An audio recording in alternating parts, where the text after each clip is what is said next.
అంత గొప్పదై తనని కట్టేటటువంటి ఇనప గొలుసు తానే అందించినట్టు తనే జ్ఞాపకం చేస్తుంది. సంధ్యావందనం చేయాలి కదరా, మళ్ళీ ఈ టీవీ అవి చూస్తూ అలవాటు అయిపోయింది మనకి, ఒక్క 20 నిమిషాలు సంధ్యావందనం చేసేసుకొచ్చి ఇందుకు కానీ ఏం పర్వాలేదు. వాళ్ళు ఏముంది అలా చెప్తూనే ఉంటారు, చూపిస్తూనే ఉంటారు. అదేం పెద్ద చూపించక ఒకసారి చెప్పి అయిపోయిందనే వాళ్ళు ఏం కాదు, వాళ్ళు మళ్ళీ మళ్ళీ చూపిస్తారు, మళ్ళీ వద్దు కానిలేరా అని అదే మళ్ళీ నచ్చ చెప్పి మిమ్మల్ని పూజా గృహంలోకి తీసుకెడుతుంది. ఒకసారి అలవాటు చేస్తే తెడుతుంది. సమాజ ప్రయోజనం వైపుకి మీరు తిప్పారనుకోండి, పునఃపునః పూనిక దాని మీదకి వెడుతుంది. అందువల్ల ధన్యాత్ముడవుతాడండి. ఒక మనిషి మహామనీషి అయి యశోశరీరుడై అంత గొప్పగా తన తర్వాత కొన్ని తరాలకి కావలసినంత పుణ్యాన్ని తీసుకొచ్చి పెట్టి వెళ్ళిపోతుంటాడు. ఒక్కొక్కడు అంత ఐశ్వర్యాన్ని తెచ్చిపెట్టి వెళ్ళిపోతుంటాడు ఈశ్వర కైంకర్యం చేసేసి. ఎక్కడితో తెలుసండి ఇది? కామమును ధర్మబద్ధం చేసి, అర్థాన్ని ధర్మబద్ధం చేసి, ఇటువైపు ఉత్సాహాన్ని అటువైపుకి తిప్పుతాడు, ఈశ్వరుడు పూనిక వైపుకి తిప్పుతాడు. ఇప్పుడు సరే, ఇప్పుడు తిప్పావు, ఏదో సంధ్యావందనం చేసుకోవడం, రోజు గజేంద్ర మోక్షణం పారాయణం చేసుకోవడం, లేకపోతే ఏదో ఖాళీ. ఏమంటే మరి ఇవన్నీ చేసుకుంటుంటే మా ఉద్యోగాలు, నిన్ను ఉద్యోగం మానేయమని ఎవరూ చెప్పలేదు. నీకు ఆఫీస్లో కొద్దిగా గ్యాప్ వచ్చింది, ఏదో వాణ్ణి వీడిని పిలవకు, డెస్క్లోంచి తీసి 11 మాటలు శ్రీరామ శ్రీరామ శ్రీరామ శ్రీరామ రాసి ఆఫీస్కి వెళ్ళిపోతున్నావు. అలవాటు చేయి నాలుగుకి శ్రీరామ రామ రామేతి రమే రామే మనోరమే సహస్రనామ తత్తుల్యం రామనామ వరాననే. నిద్ర లేచావు, ప్రాతస్మరామి లలితావదనారవిందం బింబాధరం మృదులమోక్తు కశోభినాశం ఆకర్ణ దీర్ఘనయనం మణికుండలాఢ్యం మందస్మితం మృగమదోజ్వల ఫలదేశం అని అమ్మవారిని స్మరించడం అలవాటు చేయి. స్మరణ, అందుకే దీనికి స్మరుడు అని పేరు. మన్మథ స్మరణములకు లొంగితే పతనం, ఈశ్వర స్మరణములకు లొంగితే ఉన్నతి. కాబట్టి ఇప్పుడు మనస్సుని తిప్పాలి. తిప్పడం ఒక్కటి అలవాటైతే నువ్వు ఏం చేస్తున్నా దోషం రాదు. ఇది ఇప్పుడు చేసేసిన పాపం ఏమైంది? నువ్వు చేసేసిన పాపాన్ని తీయడానికి వాడు ఉన్నాడు కాబట్టి వాడికి బిరుదుంది పతిత పావనుడు అని. లేకపోతే బిరుదు ఎక్కడిది? ఇప్పుడు తప్పు చేసిన వాళ్ళని ఉద్ధరించాడు కాబట్టే కదండి ఆయనకి పతిత పావనుడు అని బిరుదు. ఉద్ధరించిన వాడైతే బిరుదు ఎందుకు? దాశరథి రంగాచార్య గారు దెప్పి పొడిచాడు. ఏ కలవారినే కాని కాపాడలేడా, నిరుపేద మొరలేవి వినిపించుకోడా. నిరుపేద మొరలేవి కనలేని నాడు స్వామి ఏదో దీనరక్షకుడన్న బిరుదేలనమ్మ అడగవి మాయమ్మ అనురాగవల్లి. ఎప్పుడు నడిరేయి ఏజాములో స్వామి నిరిచేర దిగివచ్చును అంటాడు ఆయన. నేను అడగనమ్మా, నువ్వు అడుగు. రాత్రి వస్తాడుగా, వచ్చినప్పుడు అడుగు. ఏమి డబ్బున్న వాళ్ళకి కానీ ఉపకారం చేయడా? 7 శిఖరాలు నేనొడవలేను, వెంకన్న పాదాలు దర్శించలేను, దర్శించి కానుకలు అర్పించలేను. అటువంటప్పుడు ఏమీ చెయ్యలేని నా మొర వినిపించుకోకపోతే కలవారినే కాని కరుణించలేడా? అటువంటప్పుడు ఇంకా ఆయనకి స్వామి అందరినీ బ్రోచేటటువంటి వాడు అన్న బిరుదెందుకమ్మా ఆయనకి? కాబట్టి పతితపావనుడు అన్నవాడి పేరు ఎప్పుడు? నువ్వు మార్పు చెందడానికి సిద్ధంగా ఉంటే నువ్వు చేసిన తప్పుల్ని ఆయన క్షమిస్తాడు. కాబట్టి సుగ్రీవుడు ధర్మార్థములను మర్చిపోయి కామంలో ఉండిపోయాడు. ఇప్పుడు తప్పు తెలుసుకుని క్షమించమని రాముడి దగ్గరికి వచ్చి కాళ్ళ మీద పడ్డాడు. ఒక్క మాట అన్నాడండి, కౌగిలించుకున్నాడు. ఇది పతిత పావనుడు అన్న మాటకి గుర్తు. ఇది చదువుకోవడం ఎందుకంటే సుగ్రీవుడి కోసమని మీరు అనుకోకండి. మనం ఎలా మార్చుకోవాలో జీవితాన్ని, దేని వల్ల చేసిన పాపములు పోయి మనం జీవితాన్ని అభ్యున్నతి పదం వైపుకు తీసుకువెళ్ళగలము నేర్పడం ఈ ఆఖ్యానము యొక్క ప్రయోజనం. దాన్ని మీరు అలా స్వీకరిస్తే మన మనుష్య జన్మకి ఒక ప్రయోజనాన్ని రామాయణం కల్పించగలుగుతుంది. కాబట్టి చూడండి, ఇదే త్యాగరాజస్వామి వారు ఒక మాట అంటారు, బంటు రీతి కొలు వియ్యవయ్య రామ. అది చాలా చిన్న కీర్తన అండి, చాలా చిన్న కీర్తన. కానీ దానికున్నంత శక్తి అత్యద్భుతం. ఆ కీర్తన యొక్క వైభవం అర్థమైంది అని గుర్తేమిటో తెలుసా అండి? ఆ కీర్తన చేసేటటువంటి వ్యక్తి ఒక చోట ఆగిపోతారు. ఎక్కడ ఆగిపోతారంటే, రామభక్తుడని అన్న చోట రామ రామ శ్రీరామ జయ రామ రామ్ రామ్ సీతారాం అంటూ అక్కడికి తీసుకొచ్చి రామనామాన్ని పెంచేస్తారు కీర్తనలో. ఆయనకి కీర్తన అనుభవంలోకి వచ్చింది బాగానని గుర్తు. మొన్న సీతారామ కళ్యాణానికి వచ్చారు పెద్దాడు సూర్యకుమారి గారు. ఆ తల్లి ఈ కీర్తన చేసేటప్పుడు ఎంత పరవశించి పాడారో, ఎంతసేపు పాడారో చూడండి. అది అనుభవించి కీర్తన చేయడం అంటే. బంటురీతి కొలు వియ్యవయ్య రామ తుంట వింటివాణి మొదలైన మదాదుల కొట్టి నేలకోల చేయు ఆ మన్మథ బాణములకు గురి అయిపోయి కామమునకు నేను వశుడనైపోకుండా నిజ రోమాంచమును ఘన కంచుకమును ఆ రామనామం వినేటప్పటికి, రామ కథ వినేటప్పటికి, రామ కార్యం అనేటప్పటికి నా వెంట్రుకలు నిక్కబొడుచుకునేటటువంటి భాగ్యాన్ని నాకు ఇవ్వవా రామ. నా జన్మలో ఎప్పుడు నీ పేరు చెప్తే వెంట్రుకలు నిక్కబొడుచుకొని ఆనందించినటువంటి క్షణం అన్నది ఇన్నేళ్లు బతికాను, ఒక్కసారి నేను అలా పరవశించింది లేదు. ఎందుకు నా జన్మ ఇంకా? ఎప్పుడు పరవశించాను? ఈశ్వరుడి గురించి ఆలోచించినప్పుడు అబ్బా అబ్బా అబ్బా అని పటికి బెల్లం తిన్న నోటి వెంట వచ్చిన తీపిలా ఈశ్వరుడి గురించి స్మరించేటప్పటికి ఒంటి మీద నాకు పులకరింతలు వచ్చాయా ఎప్పుడైనా? ఈశ్వరా, నాకు ఆ రోమాంచం అనేటటువంటి కవచాన్ని ఈ తండ్రి. రామభక్తుడనే ముద్ర బిళ్ళయు. మీరు చూస్తుంటారు, రాష్ట్ర ప్రభుత్వోద్యోగులు పెద్ద పెద్ద అధికారుల దగ్గర ఉంటుంటారు కొంతమంది సేవకులు. వారు అడ్డంగా ఒక ఇది వేసుకుని అదొక చిహ్నం, ఇక్కడ ఒక పెద్ద బిళ్ళ ఒకటి ఉంటుంది. ఆయన్ని చూడగానే ఆయన ఎవరిని అనుసరిస్తున్నాడో ఆయన పెద్ద అధికారిని గుర్తు, ఈయన్ని బట్టి ఆయన అధికారం తెలుస్తుంది. రామ, నాకేం కావాలో తెలుసా? రామభక్తుడనే ముద్ర బిళ్ళ కావాలి. నేను నీకు సేవకుణ్ణి కాబట్టి నాకు ఆ రామభక్తుడనేటటువంటి ముద్ర బిళ్ళ చాలు, నాకు ఇంకేం వద్దు. ఈయన అంతటి వాడు, ఈయన ఇంతటి వాడు, లేనిపోని బిరుదునామాలు అలాంటివన్నీ నాకెప్పుడు వద్దు రామా. మరి ఏమంటే అక్కడక్కడ బిరుదునామాలు కనపడుతున్నాయి పేర్ల దగ్గర అంటే అవి ఎవరో పెట్టుకుని గుర్తు పెట్టుకున్నారు, నేను గుర్తు పెట్టుకోలేదు, నా తప్పు కాదు. కాబట్టి రామభక్తుడనే ముద్ర బిళ్ళయు, రామభక్తుడన్న ముద్ర బిళ్ళ నాకు చాలు. ఆయన్ని సేవించకుండా ఉండలేక సేవించగలిగితే చాలు, నా జన్మకి ఇంకేం వద్దు రామా. కాబట్టి రామనామం అనే వరఖడ్గమిడి, నాకు రామనామం అనేటటువంటి వరఖడ్గమి. ఇక్కడే ఈ కీర్తన దగ్గర ఇక్కడ ఏం చేస్తారంటే రామనామనే అన్న చోట రామ్ రామ సీతారాం రామ్ రామ్ అంటూ ఆ నామం అలా వెళ్ళిపోయి బాగా తారస్థాయికి వెళ్ళిపోయి పరవశించిపోయి ఆ కీర్తన చేసేవారు సభ అంతా కూడా ఊగిపోతుంది. మహాతల్లి సుబ్బలక్ష్మి గారు కూడా, ఎంఎస్ సుబ్బలక్ష్మి గారు కూడా ఎంత గొప్పగా కీర్తన చేశారో ఈ కీర్తనని. త్యాగరాజస్వామి ఇచ్చినటువంటి అత్యద్భుత కీర్తన, సద్గురువు మహానుభావుడు. కాబట్టి రామనామం అనే వరఖడ్గమిడి రాజిల్లునయా, నాకు అవి చాలయ్యా రామా, నాకు ఇంకేం వద్దు, నాకు ఇవి ఇవ్వవా అని అడుగుతారు. ఇవి ఇవ్వమని మీరు అడిగిన ఉత్తర క్షణంలో పతిత పావనుడు మీ పాపములను కాల్చేశాడని గుర్తు. ఇది అడగడం, మనస్ఫూర్తిగా అడగడం మీకు చేత కావాలి. మీరు రాముడి సొత్తు అయినప్పుడు రాముడికి తెలియదండి మీకేం కావాలో చూసుకోవడం. నా స్కూటరు శుభ్రంగా మట్టి పట్టేసింది అనుకోండి, ఓ దిక్కుమాల స్కూటరా, రామాయణ కథ మాకు చెప్పిన కోటేశ్వరరావు గారు ఎక్కుతారు, అదేంటి అలా ఉన్నావు, శుభ్రంగా స్నానం చెయ్యొద్దా అని స్కూటర్ని అంటారా? అదేంటండి కోటేశ్వరరావు స్కూటర్ శుభ్రంగా ఉంచుకోపోయారా నన్ను అంటారా? నన్ను అంటారు. నేను రామభక్తుడిని అయిపోతే నన్ను జాగ్రత్తగా ఉంచుకోవడం రాముడి ఆయన కర్తవ్యం. ఇక నేను నా ప్రమేయం ఏమున్నదు. చాలా గొప్ప విషయం ఇది. కీర్తన చేయడం కాదు, జీర్ణం కావాలి. అందుకే త్యాగరాజ స్వామి వారు దక్షిణ దేశం ఒకసారి వెళ్ళిపోతుంటే ఏమైనా ఇస్తేనే పుచ్చుకోరు అన్న మాట మీరు ఒకటి గుర్తుపెట్టుకోవాలి. నాకు ఏది లేదని నేను పుచ్చుకోనన్న భావన అయింది. కాబట్టి ఆయన ఏం పుచ్చుకోరండి అంటే మరి ఏం చేస్తారు? సీతారామ కళ్యాణం చేస్తారు ఏడాదికోసారి చాలా వైభవంగా. పోన్లేండి సీతారామ కళ్యాణానికి ఉపయోగించమని త్యాగరాజస్వామి వారికి ఇవ్వకుండా త్యాగరాజస్వామి వారి శిష్యుడికి ఇచ్చాడు జమీందారు గారు బంగారు నాణేలు. అలా ఆయన ఏం చేశాడంటే గురువు గారికి చెప్తే ఏమైనా అంటారేమో, పాపం సీతారామ కళ్యాణానికి అంత కష్టపడుతున్నారు గురువు గారిని ఓ బొంత కింద పెట్టారు. స్వామివారు పల్లకి బొంత కింద. త్యాగరాజ స్వామి వారు ఎక్కడికెడితే అక్కడికి ఎడుతుండేవి. వెళ్ళే మూర్తులు విగ్రహాలు అనకండి, విగ్రహాలని మీరు అనగానే పోయిందంటే పూజ. స్వామి ఉన్నాడంటేనే పూజ. కాబట్టి ఆయన వెంట వెళ్ళేవారు సీతారామ లక్ష్మణులు. దొంగలు తరుముకొస్తున్నారు, బాటసారుల్ని పారిపోతున్నారు. ఏమంటే దారి దొంగలు వచ్చారండి అన్నారు. అంటే త్యాగరాజస్వామి గారు అన్నారు మన దగ్గరే ఉంది, భయం ఎందుకు మనకి, పదండి అన్నారు. అంటే శిష్యుడు అన్నాడు లేదులేండి మన దగ్గర ఉంది అన్నాడు. ఏముంది అన్నారు ఆయన. బంగారు నాణ్యాలు ఉన్నాయన్నాడు.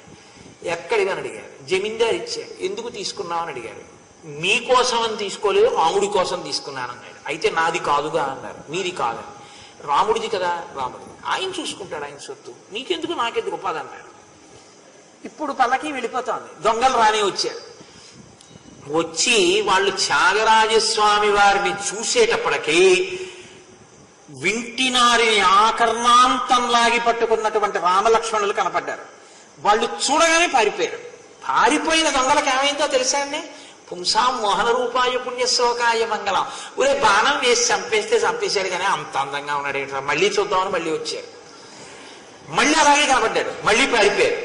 వాళ్ళకి చూసి రాత్రంతా వాళ్ళు అనుకున్నారు, రే ఏమి ఈ పనికి మాల దొంగతనాలరా, అలాంటి ఆయన్ని కాపలా కాస్తున్నారే ఆ ఇద్దరు ఎవరోను, మనం కూడా ఆయన కాళ్ళ మీద పడిపోయి ఆయనతో చేరిపోదానరా, రోజు వాళ్ళని చూడొచ్చు అనుకున్నారు. అని త్యాగరాజస్వామి వారి కాళ్ళ మీద పడి మీతో వచ్చేస్తా ఉన్నారు.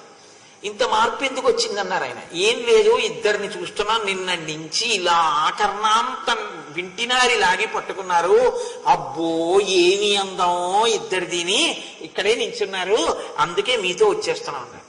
అంటే త్యాగరాజస్వామి అన్నారు, మీరు భాగ్యవంతులు రా, మీకైంది దర్శనం, నాకు అవలేదని ఇచ్చారు.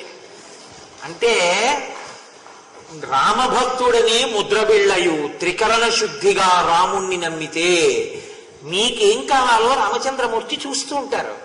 ఇది నాకు ఇవ్వా రామ అని అడిగారు త్యాగరాజస్వామి. కాబట్టి పతిత పావనుడు అన్న మాటని మీరు సక్రమంగా అర్థం చేసుకుంటే, అదే పనిగా పాపం చేయడం ఆయన కాల్చాలనుకోకూడదు. మీరు మారితే మీ పాపాన్ని ఆయన కాలుస్తాడు. లేకపోతే ఈశ్వరుడు అన్నవాడు ఉండి ప్రయోజనం ఏమైపోతుందండి సమాజంలో? ఇంకా మార్పు చెందిన వాడికి పాపం వెంటొస్తుంది అంటే వాడు ఎందుకు మారుతాడు చెప్పండి అసలు నాకు? లేదు, మీరు ఎంత పాపం చేసినా ఈశ్వరుడు క్షమిస్తూనే ఉంటాడు అని నేను అన్నాను అనుకోండి, అప్పుడు క్రమశిక్షణ ఎక్కడ ఉంటుంది? అది సనాతన ధర్మంలో ఉన్న గొప్పతనం. నువ్వు ఎంత పాపమైనా చెయ్యి, స్వామి క్షమిస్తాడన్నావు. నువ్వు ఎంత పాపమైనా చెయ్యి, మారినా ఈశ్వరుడు క్షమించకుండా ఉంటాడన్నావు. నువ్వు మారు, క్షమిస్తాడు. నువ్వు మారకుండా ఉంటే మాత్రం నిన్ను క్షమించడు, నువ్వు అనుభవించవలసి ఉంటుందంటారు. కాబట్టి మనిషిగా బతకడానికి కావలసిన రాసమార్గం చెప్పగలిగినటువంటి ఋషిప్రోక్తమైన చాలా గొప్ప, ఎప్పుడు పుట్టిందో తెలియనటువంటి అత్యద్భుతమైన ధర్మం అంటూ ఏదైనా ఉంటే లోకంలో సనాతన ధర్మం ఒక్కటే. అటువంటి సనాతన ధర్మంలో మనం పుట్టినందుకు, ఆ ధర్మాన్ని ఆవిష్కరించిన రామచంద్రమూర్తి కథ రామాయణాన్ని చెప్పుకున్నందుకు, విన్నందుకు మనం పొంగిపోవాలి. కాబట్టి ఇప్పుడు అనేక మంది వానరులు బయలుదేరి వచ్చేశారు. ఈ వచ్చేసినటువంటి వానరులందరూ కూడా ఎంతమంది ఉన్నారు అని అడిగారు. శంకువు, అద్భుతము, మధ్యము, అంతము, సముద్రము, పరార్థము, ఈ సంఖ్యల్లో చెప్తా ఉన్నారు. అంటే ఏదో 1,00,00,000, 10 కోట్లు, 100 కోట్లు, 1000 కోట్లు, 1,00,00,000 కోట్లు, ఏదో అంతవరకు చెప్పచ్చేమో. ఇంకా ఎన్ని సున్నలు ఒకటి పక్కన పెడితే చెప్పచ్చు అన్నది సాధ్యం కానప్పుడు ఈ పదాలు వాడతారు. అంటే ఇప్పుడు ఏమైపోయిందంటే, ఈ వచ్చినటువంటి వానర సైన్యం ఎంత సైన్యం వచ్చేసిందంటే, వానరులు, భల్లూకములు, ఇవన్నీ ఎన్ని కోటాను కోట్లు, అవి ఇంకా లెక్కకి చెప్పడం సాధ్యం కాదు. సుగ్రీవాజ్ఞకు వచ్చేశారు. ఇంతమంది వస్తే ఏమైంది? ఏతస్మిన్నంతరే చైవ రజస్సమభివర్తత ఉష్ణాం తీవ్రాం సహస్రాంశో ఛాదయత్ గగనే ప్రభాం దిశ పర్యాకులాశ్చాసన్ రజసా తేనమూర్ఛత చిచాలత మహీ సర్వా సశైల వనకానన. ఇన్ని కోట్ల మంది వానరులు రావడం ఏమిటి? రామచంద్రమూర్తి యొక్క మనసు చల్లబడింది. ఇంకా సీతాన్వేషణం జరుగుతుంది. నేను రామకార్యం చేస్తున్నాను, నన్ను రాముడు మన్నించాడు, సుగ్రీవుడి మనసు చల్లబడింది. రాముడు సంతోషంగా ఉన్నాడు, లక్ష్మణమూర్తి మనసు చల్లబడింది. రామకార్యం మీద పెడుతున్నాం, వానరులందరినీ సంతోషంగా ఉంది. ఇంతమంది సంతోషాన్ని ఉద్దీపనం చేస్తూ ఇన్ని కోట్ల మంది వానరులు వస్తే భూమి మీద పరాగం అంతా పైకి లేచిపోయిందిట. పెద్ద వాయువు వచ్చి ఆకులన్నీ ఎగిరిపోయి చెట్ల నుంచి వచ్చి ఆ నేల మీద పడిపోయేట. సూర్యుడు ఒక్కసారి కప్పబడి పెద్ద నల్లటి మేఘాలు వచ్చి కప్పేశాయా అన్నట్టుగా చీకట్లు ఆవరించేయట. ఒక్కసారి ఉరుములు ఉరిమాయా అన్నట్లుగా ఈ కోతులన్నీ కిచకిచరామములు చేసేయట. పెద్ద వర్షధారలు పడుతున్నాయా అన్నట్టుగా వీళ్ళందరూ కూడా సంతోషంతో కిచకిచలాడుతున్నారట. ఇంతమంది మనసులో ఉన్న సంతోష ధారలే వర్షధారలై భూమి, ఆకాశం అన్నీ చల్లపడిపోయినటువంటి అత్యద్భుతమైనటువంటి ఘట్టం రామాయణంలో కిష్కింధకాండలో వానరులందరూ వచ్చినటువంటి సందర్భం. అక్కడ తప్ప ఆపకూడదు నిన్న ఉపన్యాసం. ఎందుకంటే లక్ష్మణ కోపం ఉపశాంతి పొంది ఆయన సుగ్రీవుడు రాముని చేత మన్నింపబడ్డాడు, పతిత పావనుడై ఆనందించాడు. నిన్నను ఆ ఘట్టాన్ని, కీలక ఘట్టాన్ని చేరుకునేటప్పటికీ అది రామానుగ్రహం. అంటే నిన్న ఆ వాతావరణంలోనే రామాయణం చెప్పుకోవాలి. కానీ మీరు సరిగ్గా వినగలిగారో వినలేకపోయారో, ఏదో చెప్పానని చెప్పేశానో వాళ్ళకి అర్థమయ్యేట్టు చెప్పగలిగానో లేదో అన్న బాధతో మళ్ళీ ఇవాళ నేను మీకు చెప్పాను తప్ప మిమ్మల్ని ఇబ్బంది పెట్టాలన్నది నా ఉద్దేశ్యం కాదు. ఒకవేళ నేను మళ్ళీ చెప్పడం వల్ల మీ ఎవరికైనా ఇబ్బంది కలిగితే నేను క్షమింపబడదను కాక. కాబట్టి ఇప్పుడు ఆ వచ్చినటువంటి వాళ్ళు శతవలి 10,000 కోట్ల మంది వానరుల్ని తీసుకొచ్చాడు. సుషేణుడు పెక్కు 1,000 కోట్ల మందితో వచ్చాడు. రుమ తండ్రి 1,000 కోట్ల మందితో వచ్చాడు. కేసరి 1,000 కొలది వానర సైనికులతో వచ్చాడు. ధూమ్రుడనే భల్లూక నాయకుడు 2,000 కోట్ల భల్లూకములను తీసుకొచ్చాడు. పనసుడు అనబడేటటువంటి వానర యోధుడు భయంకరాకారులైన 3 కోట్ల మంది వానరుల్ని తీసుకొచ్చాడు. నీలుడు 10 కోట్ల మంది వానరులతో కలిసి వచ్చాడు. గవయుడు కొన్ని 5 కోట్ల మంది వానరులతో వచ్చాడు. దదీముకుడు 1,000 కోట్ల మందితో వచ్చాడు. మైందుడు, ద్వివిధుడు అనేటటువంటి బలాఢ్యులు ఒక్కొక్కరు 1,000 కోట్ల మంది వానరుల్ని తీసుకొచ్చారు. గజుడు 3 కోట్ల మందితో వచ్చాడు. జాంబవంతుడు మిక్కిలి తేజస్వి మహానుభావుడు, బ్రహ్మగారు ఆవలిస్తే పుట్టినటువంటి వాడు, 10 కోట్ల మంది భల్లూకములను తీసుకుని వచ్చాడు. రుమన్వంతుడు 100 కోట్ల మంది అనుచరులతో వచ్చాడు. గంధమాదనుడు 1,000 కోట్ల వీరుల్ని తీసుకుని వచ్చాడు. అంగదుడు తన తండ్రి వాలిలా 1000 పద్మములు 100 శంకువులు అనబడేటటువంటి సంఖ్యతో కలిగిన వానరులతో వచ్చాడు. తారుడు 5 కోట్ల మందితో వచ్చాడు. ఇంద్రజాలువు 11 కోట్ల మందితో వచ్చాడు. నలుడు వృక్షముల మీద మాత్రమే నివసించేటటువంటి వానరములు కొన్ని కోట్ల మందితో వచ్చాడు. దధిముఖుడు 10 కోట్ల మంది వానరులతో వచ్చాడు. శరభుడు, కుముదుడు, వహ్ని, రమ్ముడు, ఇంకా ఎంతమంది వానరులో, ఎన్ని వేల కోట్ల వానరాలో, చెట్లు, పర్వతాలు, శిఖరాలు, నదులు, భూమి, అరణ్యములు అన్ని వానరములతో నిండిపోయాయి. ఇన్ని వేల కోట్ల వానరములతో నిండిపోతే అకస్మాత్తుగా చీకటైపోయినట్టుగా అయిపోయింది వాతావరణం. అప్పుడు సుగ్రీవుడు రామచంద్రమూర్తి పాదములకు నమస్కరించి అన్నాడు, జ్ఞాయత, ఇప్పుడు స్వామి ఈ సైన్యమంతా నీ అధీనంలో ఉంది. వీళ్ళు ఏం చెయ్యాలో, ఏ కార్యాన్ని నిర్వహించాలో నువ్వు శాసించు అన్నాడు. అంటే రామచంద్రమూర్తి అన్నారు, జ్ఞాయతాం మమ వైదేహి ఇది జీవతి వా నవా సచ దేశో మహాప్రాజ్ఞ యస్మిన్ వసతి రావణ అధిగమ్యతు వైదేహీం నిలయం రావణస్య చ ప్రాప్త కాలం విధాస్యామి తస్మిన్ కాలే సహత్వయ. ఇప్పుడు మనం మొట్టమొదట చెయ్యవలసినటువంటి పని సీతమ్మ తల్లి ప్రాణములతో ఉన్నదా లేదా ఇది తెలుసుకోవాలి. 2, ఒకవేళ ఆమె ప్రాణములతో ఉంటే రావణాసురుడనబడేటటువంటి దుష్టరాక్షసుని యొక్క నివాస స్థానం ఏది, ఇది కనిపెట్టాలి. ఈ 2 కనిపెడితే తర్వాత నేను సుగ్రీవుడితో సంప్రదించి మిగిలిన కార్యాన్ని రూపకల్పన చేస్తాను. ఈ మాట చాలా జాగ్రత్తగా గుర్తుపెట్టుకోవాలి. మీరు పెద్దలు చెప్పిన మాటని యథాతథంగా గుర్తుపెట్టుకుంటారు కొంతమంది, సరిగ్గా వినకుండా హడావిడిలో ఉంటారు కొంతమంది. ఈ మాట గుర్తుపెట్టుకున్నది హనుమ ఒక్కరే, మిగిలిన వాళ్ళు గుర్తుపెట్టుకోలేదు. దానివల్ల ఏం జరిగింది అన్నది మీకు సుందరకాండ చివరిలో తెలుస్తుంది. అక్కడ ఈ మాట గుర్తుపెట్టుకోండి, అక్కడ వస్తుంది మళ్ళీ. కాబట్టి నేను సుగ్రీవుడితో కలిసి నిర్ణయం చేస్తాను. కాబట్టి ఇప్పుడు మీ పని మాత్రం ఒకటే, సీతమ్మనిచ్చి అన్వేషించి ఆమె జాడ కనిపెట్టడం, రావణాసురుడు ఎక్కడ ఉంటాడో అతని యొక్క నివాస స్థానాన్ని, ఆయన యొక్క బలాన్ని కనిపెట్టడం. ఈ మాట చెప్పిన తరువాత సుగ్రీవుడు తూర్పు దిక్కుకి వెళ్లి అన్వేషించవలసినటువంటి కొన్ని వేల వానరములకు వినతుడు అనేటటువంటి గొప్ప వానరాన్ని నాయకుణ్ణి చేసి ఆయన్ని పిలిచి చెప్తున్నాడు, తూర్పు దిక్కున ఎక్కడెక్కడ వెతకాలో చెప్తున్నాడు. రామాయణం ఒక గొప్ప భౌగోళిక శాస్త్రం. దీని మీద ఇంచుమించు పరిశోధనలే చేశారండి చాలా మంది. రామాయణంలో ఈ దిక్కులను చెప్పినటువంటి ప్రదేశాలన్నీ ఇప్పుడు ఏ ఏ పేర్లతో ఉన్నాయి. చిత్రం ఏమిటంటే ఆంధ్రదేశం గోదావరి నదితో సహా చెప్పాడు సుగ్రీవుడు ఆ రోజున. తూర్పు దిక్కుగా వెళ్లే వినతుడితో అన్నాడు, మీరు ఇక్కడి నుంచి తూర్పు దిక్కుకు బయలుదేరాలి. గంగా, సరయు, కౌశికి, యమునగిరి, సరస్వతి, సింధు, శోణ మొదలైనటువంటి నదులు, వాటి తీరములలో ఉండేటటువంటి ప్రాంతములనన్నింటినీ అన్వేషించాలి. కాలామహి మున్నగు నదీ తీరములన్నీ వెతకాలి. బ్రహ్మమాల, విదేహ, మాళవ, కాశీ, కోసల, మగధ, పుండ్ర, అంగ దేశములలో ఉండేటటువంటి పట్టణాలని, జనపదాలని వెతకాలి. వెండి గనులు కలిగినటువంటి ప్రదేశాలు అక్కడ ఉన్నాయి. ఆ గనులన్నింటిలోనూ వెతకాలి. సముద్రములలో గల పర్వతాలు, వాటి మధ్యలో గల ద్వీపాలు, అందులో ఉన్న నగరాలు, మందరాచల శిఖరము మీద కలిగినటువంటి గ్రామాలలో నివసిస్తున్నటువంటి జనుల యొక్క ఇళ్ళు, ఇవన్నీ వెతకాలి. అక్కడ కొంతమందికి చెవులు ఉండవు, కొంతమందికి పెదవులు చెవుల వరకు వ్యాపించి ఉంటాయి, కొంతమంది జుట్టు చెవుల వరకు పడి ఉంటుంది.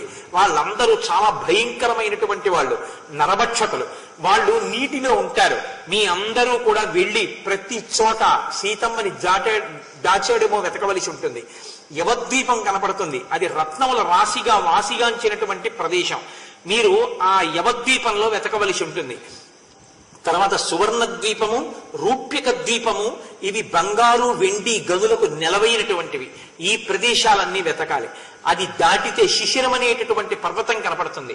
ఆ పర్వతం అంతా కూడా మీరు వెతకాలి. అది దాటిన తర్వాత శోణానది కనపడుతుంది. శోణానది చాలా లోతుగా ఉంటుంది, ఎర్రటి నీటితో ఉంటుంది. ఆ ప్రదేశమున సిద్ధులు, చారణులు విహరిస్తూ ఉంటారు. మీరు అక్కడ ఉండేటటువంటి రమ్యమైన తటములలో ఉండేటటువంటి ఆశ్రమాలలో, తపోవనాలలో సీతమ్మను ఎక్కడైనా ఉంచాడా వెతకాలి. అది కూడా దాటితే ఇచ్చు సముద్రం వస్తుంది. అక్కడ పెనుగాలులకు ఉవ్వెత్తున ఎగసి పడుతుంటాయి తరంగాలు. ఆ ఇచ్చు సముద్రంలో మహాకాయులైనటువంటి అసురులు ఉంటారు. వాళ్ళు ఆకలిని తీర్చుకోవడానికి ప్రాణుల నీడ పట్టి భక్షిస్తూ ఉంటారు. మీరు చాలా జాగ్రత్తగా ఆ ప్రదేశం అంతటా వెతకాలి. అది దాటిన తర్వాత లోహితము అనబడేటటువంటి మధు సముద్రం యొక్క తీరాన్ని చేరుకుంటారు. అక్కడ బూరుగు వృక్షములు చాలా సంఖ్యలో పెరిగి ఉంటాయి. అందుకని శాల్మలి ద్వీపము అంటారు. మీరు ఆ శాల్మలి ద్వీపంలో ఉన్న బూరుగు చెట్లతో కూడిన ప్రదేశం అంతా వెతకాలి. అది దాటిన తరువాత అక్కడ ఆ శాల్మలి ద్వీపంలో అనేకమైనటువంటి గిరిశిఖరములు ఉంటాయి. ఆ గిరిశిఖరములకు మందేహులు అనేటటువంటి రాక్షసులు తలక్రిందులుగా వేలాడుతూ ఉంటారు. వాళ్ళు ప్రతిరోజు ఉదయం వేళలో సూర్య భగవానుడు ఉదయిస్తున్న సమయంలో సూర్యుడు ఉదయించకుండా ఆయనని గ్రసించే ప్రయత్నం చేస్తారు. అప్పుడు ద్విజులైనటువంటి వారు సంధ్యావందనం చేసి అర్ఘ్యం విడిచిపెడితే ఆ విడిచిపెట్టబడినటువంటి అర్ఘ్య జలముల యొక్క శక్తి చేత, సూర్య భగవానుని యొక్క శక్తి చేత అక్కడ ఉండేటటువంటి మందేహులన్న రాక్షసులు ఆ సముద్రంలో పడిపోతూ ఉంటారు. మళ్ళీ వాళ్ళు బ్రతికి లేచి మళ్ళీ ఆ పర్వతాన్ని పట్టుకుని మళ్ళీ తలకిందులుగా వేలాడుతుంటారు. మీరు ఆ ప్రాంతం అంతా వెతకవలసి ఉంటుంది. ఆ సముద్ర మధ్యంలో వృషభము అనేటటువంటి ఒక పెద్ద పర్వతం ఒకటి ఉంటుంది. తెల్లటి పర్వతం పెక్కు వృక్షములతో శోభిల్లుతూ ఉంటుంది. ఆ వృషభగిరి మీద సుదర్శనము అని పేరు కలిగినటువంటి ఒక గొప్ప సరోవరం ఉంటుంది. ఆ సరోవరం వెండివలి తెల్లటి కాంతులతో అన్ని దిక్కులా విరాజిల్లుతూ ఉంటుంది. దాన్ని దాటితే క్షీర సముద్రం వస్తుంది. దాన్ని కూడా దాటి కొంచెం దూరం వెడితే మధుర జలములు కలిగినటువంటి మహాసముద్రం వస్తుంది. అందులో ఔర్వుడు అనబడేటటువంటి ఒక మహాముని యొక్క కోపం బడబాగ్నిగా పుట్టి సముద్రంలో ప్రవేశించింది. దానికి హయముఖము అని పేరు. అక్కడ జలచరములను ఆ బడబాగ్ని తింటూ ఉంటుంది.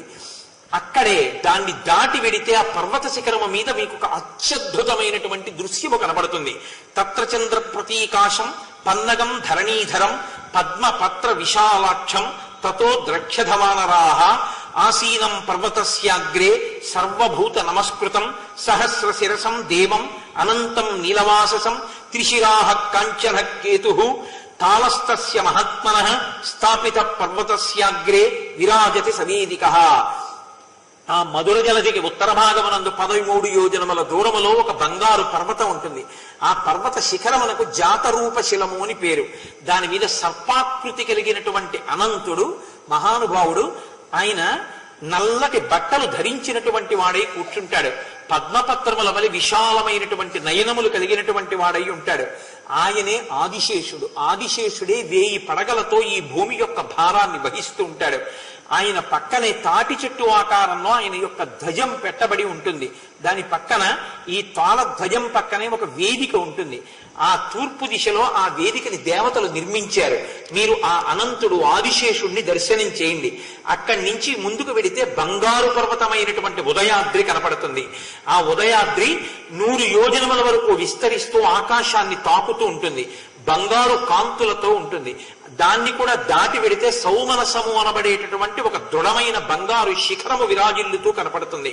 ఆ సౌమనస శిఖరము మీద వాలకిల్యులు వైఖానసులు తపస్సు చేస్తూ కనపడతారు. దాన్ని దాటితే సుదర్శన ద్వీపం కనబడుతుంది. ఉదయగిరి నుంచి సౌమనస శిఖరము మీదకి చేరినంతనే ఆ సూర్య భగవానుడు ఆ ద్వీపవాసులందరిలోనూ చైతన్యాన్ని కల్పిస్తాడు. కాబట్టి దానికి సుదర్శన ద్వీపము అని పేరు. అక్కడే బ్రహ్మగారు మొట్టమొదట ఒక ద్వారాన్ని ఏర్పాటు చేశారు భూమండలానికి. ప్రాక్ అన్న పేరు అందుకు వచ్చింది. తూర్పు అన్న పేరు రావడానికి కారణం ఏమిటంటే అక్కడ నుంచే జగత్తుకి భూమికి ఉండేటటువంటి ద్వారం అక్కడుంది. మొట్టమొదటి ద్వారాన్ని బ్రహ్మగారు అక్కడ పెట్టారు. అందుకే ఇప్పటికీ ఏ పూజ చేసినా తూర్పు దిక్కుకి తిరిగి మాత్రమే మనం పూజ చేస్తాం. దేవతలందరూ అట్నుంచే వస్తారు. కాబట్టి ఆ ప్రాక్ దిక్కు అక్కడ ప్రారంభమవుతుంది. అక్కడ సూర్య భగవానుడి యొక్క మొట్టమొదటి ఉదయించడం, కిరణ ప్రసారం ప్రారంభమవుతుంది. అది దాటి వెడితే కటిక చీకటి, ఇంకక్కడేం ఉండదు. సూర్య భగవానుడు ఉదయించేటటువంటి ప్రాగ్ద్వారం వరకు మాత్రమే నాకు తెలుసు. అక్కడ వరకే వెళ్ళాను. అది దాటి మీరు వెళ్ళలేరు, మనకి కుదరదు. కాబట్టి ఇక్కడ వరకు సీతమ్మ జాడ అంగుళం విడిచిపెట్టకుండా వెతికిరండి. 30 రోజుల లోపల తిరిగి రావాలి. రాకపోతే వధాధ్యుడవుతాడు. కాబట్టి తూర్పు దిక్కుకెళ్లే వానరులు సిద్ధం కండి అన్నాడు. మహానుభావుడు ఎంత భౌగోళిక జ్ఞానమో ఎన్ని చెప్పాడో చెప్పి తూర్పు దిక్కుకెళ్లేటటువంటి వానరుల్ని సిద్ధం చేశాడు. దక్షిణ దిక్కుకు వెళ్ళవలసినటువంటి వానరుల్ని పిలిచి మీరు వింధ్యపర్వతం దగ్గర నుంచి ప్రారంభం చెయ్యండి అన్నాడు. దానికి అంగదుణ్ణి నాయకుడిగా పెట్టాడు. అందులో వెళ్ళవలసినటువంటి వాళ్ళని చాలా గొప్ప గొప్ప యోధుల్ని పెట్టాడు. దక్షిణ దిక్కుకు వెళ్ళవలసిన వాళ్ళని. నీలం అగ్నిసుతం చైవ హనుమంతంచ వానరం పితామహ సుతం చైవ జాంబవంతం మహాబలం సుహోత్రంచ శరారించ శరగుల్మం తథైవచ గజం గవాక్షం గవయం సుషేణం వృషభం తథా మైందంచ ద్విధం చైవ విజయం గంధమాదనం ఉల్కాముఖం అసంగంచ హుతాశన సుతావుహౌ అంగద ప్రముఖాన్ వీరాన్ వీర కపిగణేశ్వర వేగ విక్రమ సంపన్నాన్ సంధిదేశ విశేషవిత్ తేషాం అగ్రేసరం చైవ మహాబల మధాంగదం విధాయ హరివీరాణం ఆ దిశ దక్షిణాం దిశం. అలా అందులో వెళ్ళవలసినటువంటి వీరులైనటువంటి వాళ్ళు అంగదుడు, హనుమంతుడు, బ్రహ్మాంశ సంభూతుడైన జాంబవంతుడు, సుహోత్రుడు, శరారి, శరగుల్ముడు, గజుడు, గవాక్షుడు, గవయుడు, సుషేనుడు, వృషభుడు, మైందుడు, ద్విరుడు, విజయుడు, గంధమాదనుడు, ఉల్కాముకుడు, అసంగుడు, వీళ్ళందరినీ పిలిచి మీ అందరూ దక్షిణ దిక్కుకు వెళ్ళండి అన్నాడు. ఆ వెళ్ళేటప్పుడు మీరు ఎంత జాగ్రత్తగా వెళ్ళవలసి ఉంటుందంటే ఆ వింధ్య పర్వతం దగ్గర మొదలుపెట్టిన తర్వాత మీకు నర్మదా నది వస్తుంది. నర్మదా నది మహా విషసర్పములతో కూడిన ప్రవాహంతో ఉంటుంది. శంకర భగవత్పాదాచార్య స్వామి వారు ఆ నర్మదా నది ఒడ్డున ఉన్నటువంటి గుహలోనే ఆయన గురువు గారైన గోవింద భగవత్పాదాచార్యుల వారిని దర్శనం చేసి నర్మదా నది ప్రవాహాన్నంతటి తన కమండలంలోకి పట్టారు మహానుభావుడు. అది పాములతో ఉంటుంది. జాగ్రత్తగా మీరు అక్కడ వెళ్ళవలసి ఉంటుంది. నర్మదని దాటి వెళ్ళిన తరువాత గోదావరి, మహానది, కృష్ణవేణి, వరద, పెద్ద పెద్ద పాములకు ఆశ్రయమైనటువంటి మహాభాగ మొదలైన నదులు కనబడతాయి. మేఖల, ఉత్కల, దశార్ణ దేశములు, అక్కడ ఉండేటటువంటి గ్రామములు, నగరములు, జనపదములు, అశ్వవంతి, అవంతి పురములు, ఇవన్నీ మీరు సీతమ్మ తల్లి కోసం అన్వేషించాలి. విదర్భ, ఋషిక, మాషిక, వంగ, కళింగ, కౌశిక, దండకారణ్య, ఆంధ్ర, పుండ్ర, చోళ, పాండ్య, కేరళ మొదలైన రాష్ట్రములలో ఉండేటటువంటి సమస్త ప్రాంతములను మీరు వెతకాలి. మలయ పర్వతం అంతా వెతకాలి. కావేరి నదిని చూడాలి. మలయ పర్వతాన్ని దాటిన తరువాత అక్కడ అగస్త్య మహర్షి ఆశ్రమం ఉంటుంది. దాన్ని మీరు చూడవలసి ఉంటుంది. మహానది అయినటువంటి తామ్రపర్ణిని దాటాలి. ఆ నది నిండా మొసళ్ళుంటాయి. చాలా జాగ్రత్తగా నదిని దాటవలసి ఉంటుంది. ఆ తర్వాత పాండ్యరాజుల నగరం వస్తుంది. దాన్ని చూడాలి. సముద్రాన్ని లంఘించి దక్షిణ దిక్కున వెళ్ళేటప్పుడు మీరు చాలా జాగ్రత్తగా ఉండాలి. ఎందుకంటే అందులో నీడ పట్టిలాగేటటువంటి సింహిక అన్న రాక్షసు ఉంది. ఆ సముద్రపు ఒడ్డున మహేంద్రగిరి అనబడేటటువంటి ఒక పెద్ద పర్వతం ఉంది. దాని మించే స్వామి హనుమ బయలుదేరుతారు. 100 యోజనముల దూరంలో ఒక మహాద్వీపం ఉంది. ఆ మహాద్వీపాన్ని మానవ మాత్రుడు చేరలేరు. లంక అన్న పేరు వాడలేదు. వాడకుండా అక్కడ మాత్రం మీరు ప్రతి అంగుళం పట్టి శోధించండి అన్నాడు. తెలుసు అది లంక అని. కాబట్టి అది రాక్షసరాజైన రావణుని యొక్క అధీనములో ఉన్న ప్రధాన భూమి కనుక అక్కడ చాలా బాగా వెతకండి. ఆ వెళ్ళేటప్పుడు మాత్రం సముద్ర మధ్యంలో ఉండేటటువంటి సింహిక విషయంలో జాగ్రత్త తీసుకోండి. ఆ సముద్రమునందు పుష్పితకము అనబడేటటువంటి ఒక పర్వతం ఉంటుంది. అది చాలా శోభాయమానంగా ఉంటుంది. బంగారు శిఖరము ఒకటి సూర్యుడు తన కిరణములతో ప్రకాశింపచేస్తూ ఉంటాడు. పక్కన వెండి శిఖరం ఉంటుంది. దాని మీద చంద్రుడు తన కాంతులు ప్రసరిస్తాడు. పగటి వేళ సూర్యకాంతి పడి బంగారు శిఖరము, రాత్రి చంద్రకాంతి పడి వెండి శిఖరము ప్రకాశిస్తూ కనపడుతుంది ఆ పర్వతం. ఆ పర్వతం మీదకి కృతజ్ఞులు, క్రూరులు, నాస్తికులు వెళ్ళడం కుదరదు. అంత శక్తివంతమైన పర్వతం. అది దాటాక సూర్యవంతము అన్న పర్వతం, అది దాటితే వైద్యుతము అన్న పర్వతం కుంజరం. ఆ తర్వాత ఆ కుంజరం అన్న కొండ మీద విశ్వకర్మ అగస్త్య మహర్షి వచ్చి నివసించడం కోసమని ఆశ్రమాన్ని నిర్మాణం చేశారు. అది కూడా దాటి వెడితే భోగవతి అనే నది కనపడుతుంది.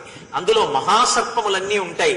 అందు మహాప్రాజ్ఞుడైనటువంటి వాడు సర్పములకు రాజైనటువంటి వాసుకి నివసిస్తూ ఉంటాడు. అది దాటితే వృషభ పర్వతం వస్తుంది. వృషభ పర్వతం చందనములకు ఉత్పత్తి స్థానం. ఆ చందన వృక్షములు అగ్నివలే విరాజిల్లుతూ ఉంటాయి. అక్కడ రోహితులు అనబడేటటువంటి గంధర్వులు ఉంటారు. వాళ్ళ చంద్ర వృక్షాన్ని రక్షిస్తూ ఉంటారు. మీరు ఎప్పుడూ కూడా ఆ చంద్ర వృక్షాలని మాత్రం ముట్టుకోకండి. శైలూషుడు, గ్రామణి, శిగ్రువు, శుభ్రువు, బభ్రువు అని పేర్లు కలిగినటువంటి 5 గంధర్వ జాతికి చెందినటువంటి గంధర్వ జాతికి చెందిన వారివి ఆ చంద్రవృక్షములు. అందుకని వాటి జోలికి వెడితే వాళ్ళు ఒప్పుకోరు. అందుకని ఆ వనంలో ఉన్న చంద్రవృక్షాలని మీరు ముట్టుకోవద్దు. వృషభగిరి దాటిన తర్వాత భూమి యొక్క సరిహద్దు కనపడుతుంది. అక్కడ ఇంకా పుణ్యపురుషులైనటువంటి వారు నివసిస్తూ ఉంటారు.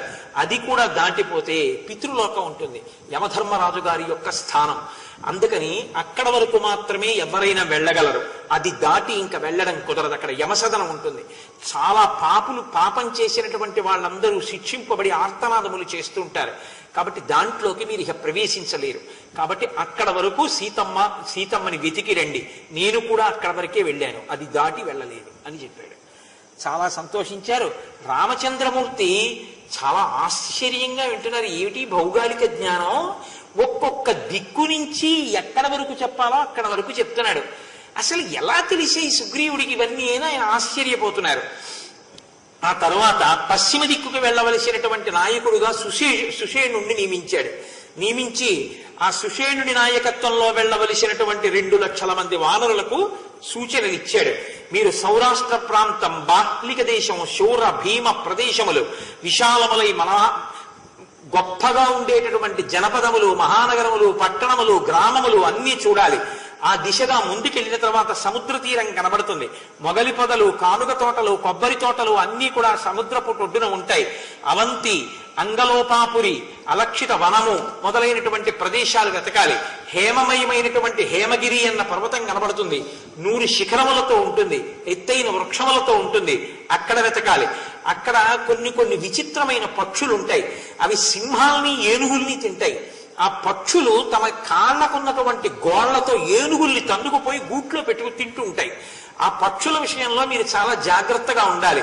కాబట్టి మీరు అక్కడ ఉండేటటువంటి ఏనుగులు మేఘములు ఎలా గర్జిస్తాయో అలా గేంకరిస్తూ ఉంటాయి. మీరు ఆ ప్రదేశములన్నీ వెతకాలి. వానరముల జోలికి విరావు. కాబట్టి మీరు అక్కడ చాలా జాగ్రత్తగా వెతికిరండి. పారియాత్రము అనబడేటటువంటి ఒక పర్వతం సముద్ర మధ్యంలో కనపడుతుంది. ఆ పర్వతం మీద ఉన్నటువంటి గ్రామాలు అవి అన్నీ కూడా మీరు వెతికిరండి. అది దాటిన తర్వాత వజ్రగిరి అనబడేటటువంటి ఒక ఉన్నతమైన పర్వతం సముద్ర మధ్యంలో ఉంటుంది. ఆ పర్వత శిఖరం అంతా వెతికిరండి. అది దాటిన తర్వాత చక్రవంతము అనబడేటటువంటి మహాశైలం, దాని మీద విశ్వకర్మ 1000 అంచులు కలిగినటువంటి సుదర్శన చక్రాన్ని అక్కడే తయారు చేశారు. హయగ్రీవుడు, ఆ తరువాత కొంతమంది పంచజనుడు అనబడేటటువంటి రాక్షసుల్ని శ్రీ మహావిష్ణువు అక్కడే చంపారు. హయగ్రీవుడు అన్న పేరుతో కూడా ఒక రాక్షసుడు ఉన్నాడు. సంహరించి ఆ పాంచజన్యుడి దగ్గర పుచ్చుకున్న శంఖమునకే పాంచజన్యము అని పేరు. అక్కడే విశ్వకర్మ తయారు చేసినటువంటి 1000 అంచులు కలిగిన సహస్రార చక్రాన్ని, ఆ సుదర్శన చక్రాన్ని శ్రీ మహావిష్ణువుకి విశ్వకర్మ బహూకరించారు. అది దాటితే వరాహగిరి బంగారు శిఖరములతో విలసిల్లుతుంటుంది.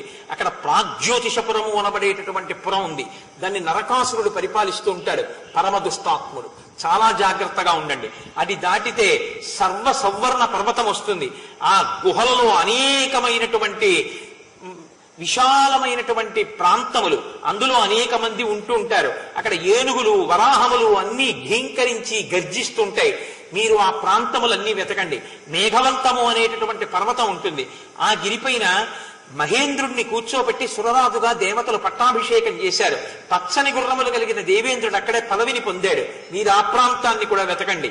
అది కూడా దాటితే మేఘవంతము అనబడేటటువంటి పర్వతాన్ని దాటి విడితే బంగారు కొండలు కొన్ని మీకు కనపడతాయి. ఆ బంగారు కొండల మధ్యలో మేరుగిరి మీకు దర్శనమిస్తుంది.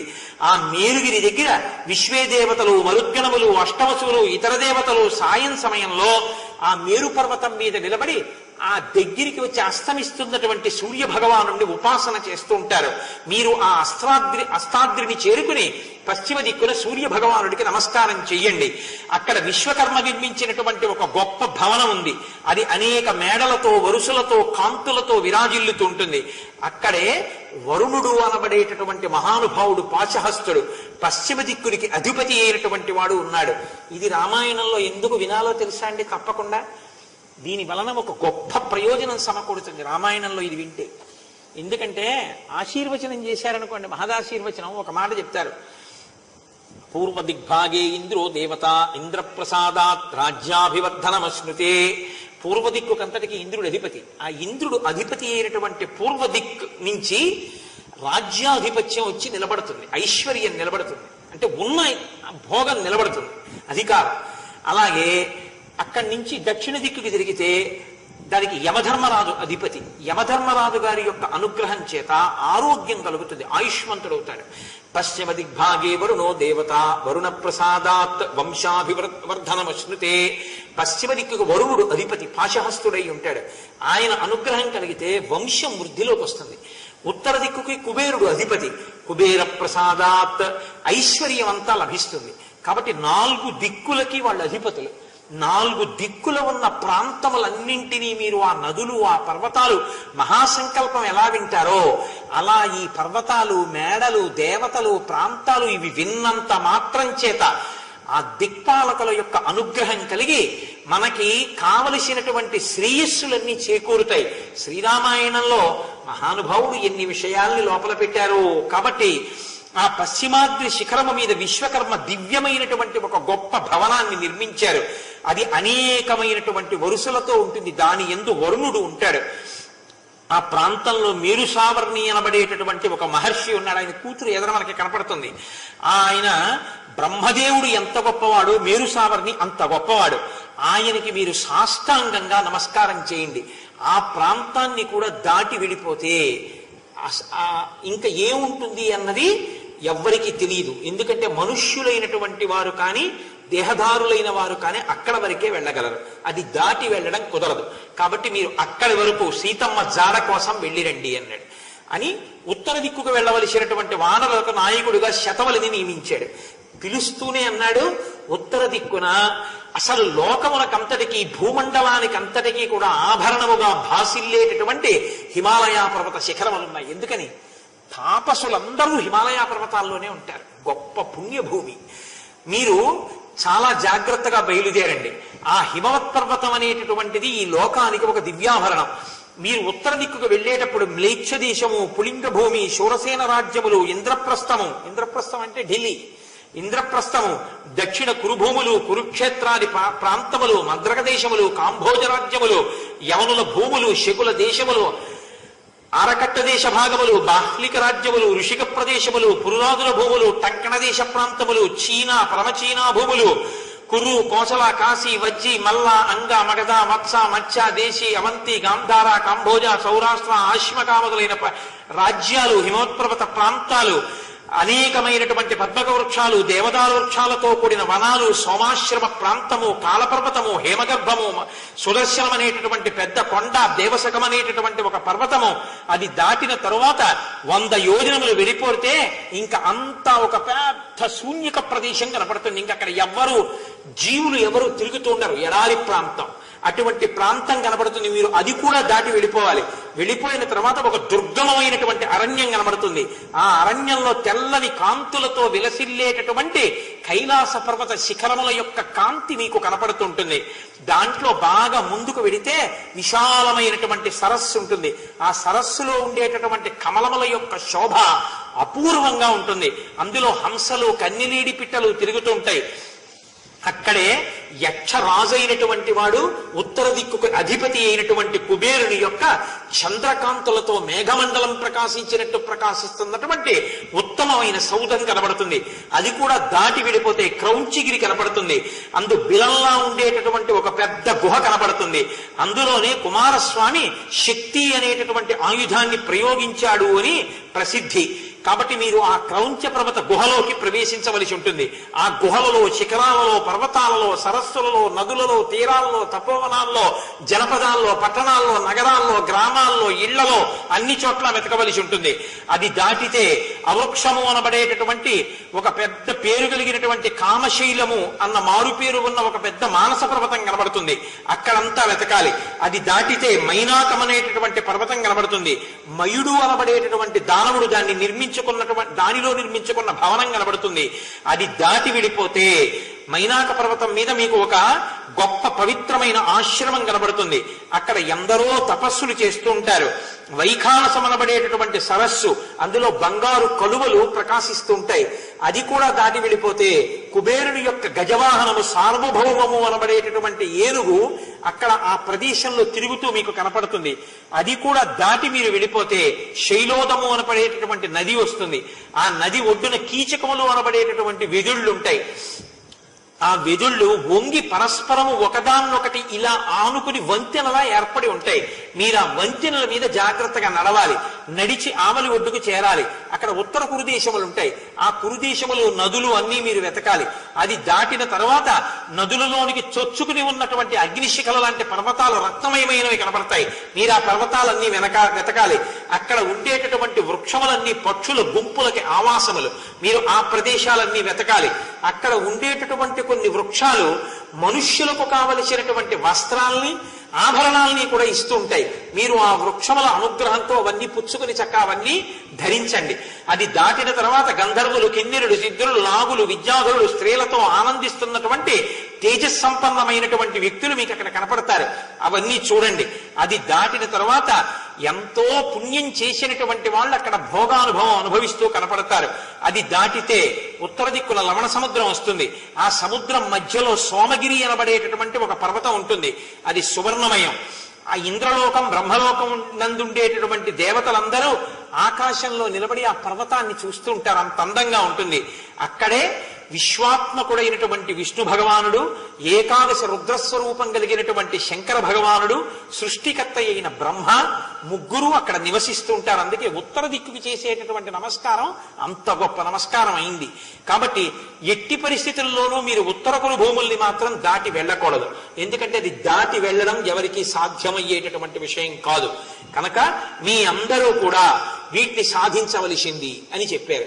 చెప్తే వెంటనే అక్కడ ఉన్నటువంటి వానరములన్నీ మేము ఆ దిక్కుకు వెళ్ళిపోతాం, మీరందరూ మాతో రావక్కర్లేదు, నేను ఒక్కడనే చాలు, రావణుణ్ణి పట్టేస్తాను, పళ్ళతో కొరికేస్తాను, చంపేస్తాను, సీతమ్మని తీసుకొచ్చేస్తాను, ఇన్ని వేల మంది ఎందుకు, ఇన్ని లక్షల మంది ఎందుకు, నేను ఒక్కడనే చాలు అని సంతోషంతో రామకార్యం మీద ఉపకారం చెయ్యడమే మా జన్మకి ధన్యత అంటూ సంతోషంతో ఒక్కసారి పరాగ ఎగిరిపోతే ఎలా ఉంటుందో అలా అన్ని దిక్కులకు వానరములన్నీ కిచకిచలాడుతూ పెద్ద శబ్దం చేస్తూ 4 దిక్కులకి బయలుదేరారు. మిగిలిన వానరులు అక్కడ ఉన్నారు. దక్షిణ దిక్కుకు వెళ్ళవలసినటువంటి వానరులలో ఉన్న హనుమని సుగ్రీవుడు వెనక్కి పిలిచారు. పిలిచి హనుమతో అంటున్నారు, ఈలోగా రామచంద్రమూర్తి అడిగారు, నాకు చాలా ఆశ్చర్యంగా ఉంది, నీకు ఈ భూమండలం అంతా ఇన్ని ప్రాంతాలు ఎలా తెలిసాయని అడిగారు.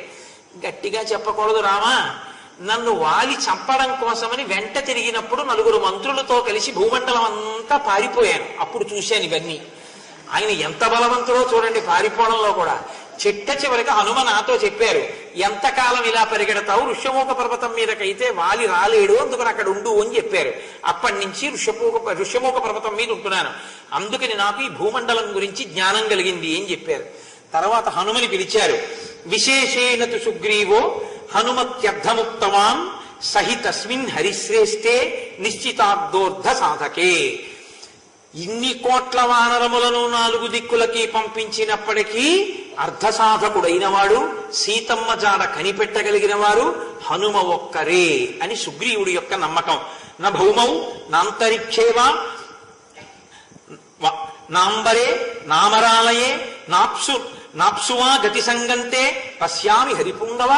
దేవలోకాలలో కాని, ఈ లోకాలలో కాని, గంధర్వలోకాలలో కాని నీకు తెలియని ప్రాంతం, నీకు తెలియని వాళ్ళు ఎవ్వరూ లేరు. కాబట్టి సాసురాహ సగంధర్వాహ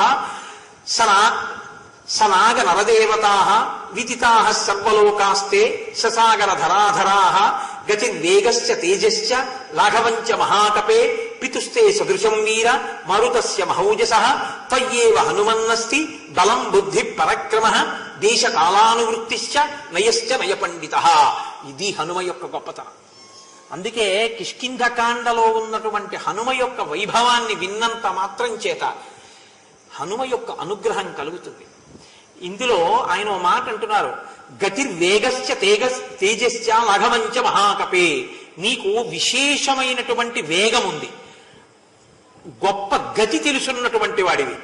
లాఘవంచ మహాకపే, దూకడం కూడా తెలుసున్నటువంటి వాడివి. పితుస్తే సదృశం వీర మారుతస్య మహౌజసః, నీవు నీ తండ్రి అయిన వాయువుకి ఎంత గమన శక్తి ఉందో, ఎంత వేగం ఉందో అంత వేగం ఉన్నవాడివి. త్వయ్యేవ హనుమన్నస్తి బలం బుద్ధి పరక్రమః దేశకాలానువృత్తిశ్చ నయశ్చ నయపండితః. నీవు దేశకాలములను బాగా తెలుసున్నవాడివి. ఎక్కడ ఏది చెయ్యాలో, ఏ సమయంలో ఏది చెయ్యాలో తెలుసున్నటువంటి బుద్ధి పరాక్రమము ఉన్నటువంటి వాడివి. ఇది లేనివాడు బుద్ధి ఉంటే సరిపోదు, పరాక్రమం ఉండాలి. పరాక్రమం ఉంటే చాలదు, బుద్ధి ఉండాలి. బుద్ధి పరాక్రమము ఉండి ఎక్కడ ఏది చెయ్యాలో అది చెయ్యాలి. అందుకే శ్రీరామాయణంలో గొప్పతనం ఏమిటో తెలుసా అండి? ఇంత బలం ఉన్న హనుమ పిల్లి పిల్లగా లంకలో తిరగడం. ఆయన పిల్లి పిల్లంత వారై తిరిగారు. వృషదంశక మాత్రస్సన్ బభూవా దురదర్శన అంటారు. పిల్లి పిల్లంత రూపంతో తిరిగారు. కారణం ఏమిటో తెలుసా? అది నిశ్శబ్దంగా తిరగలదు, అంత చిన్న రూపంతో తిరగలదు. దేశకాలానువృత్తిశ్చనయ పండిత, అంతే తప్ప ఎప్పుడూ తన వైభవమే ప్రకటింపబడాలని పెద్ద పర్వతాకారంతో తిరిగితే దొరికిపోతారు. కాబట్టి నీకు ఈ జ్ఞానము, ఈ బుద్ధి కలిగిన వాడివి. కాబట్టి హనుమా నీ వలననే ఈ కార్యము సాధింపబడాలి. అప్పుడు సుగ్రీవుడికి హనుమ మీద ఉన్న నమ్మకం ఎంతో చూశారు రామచంద్రమూర్తి.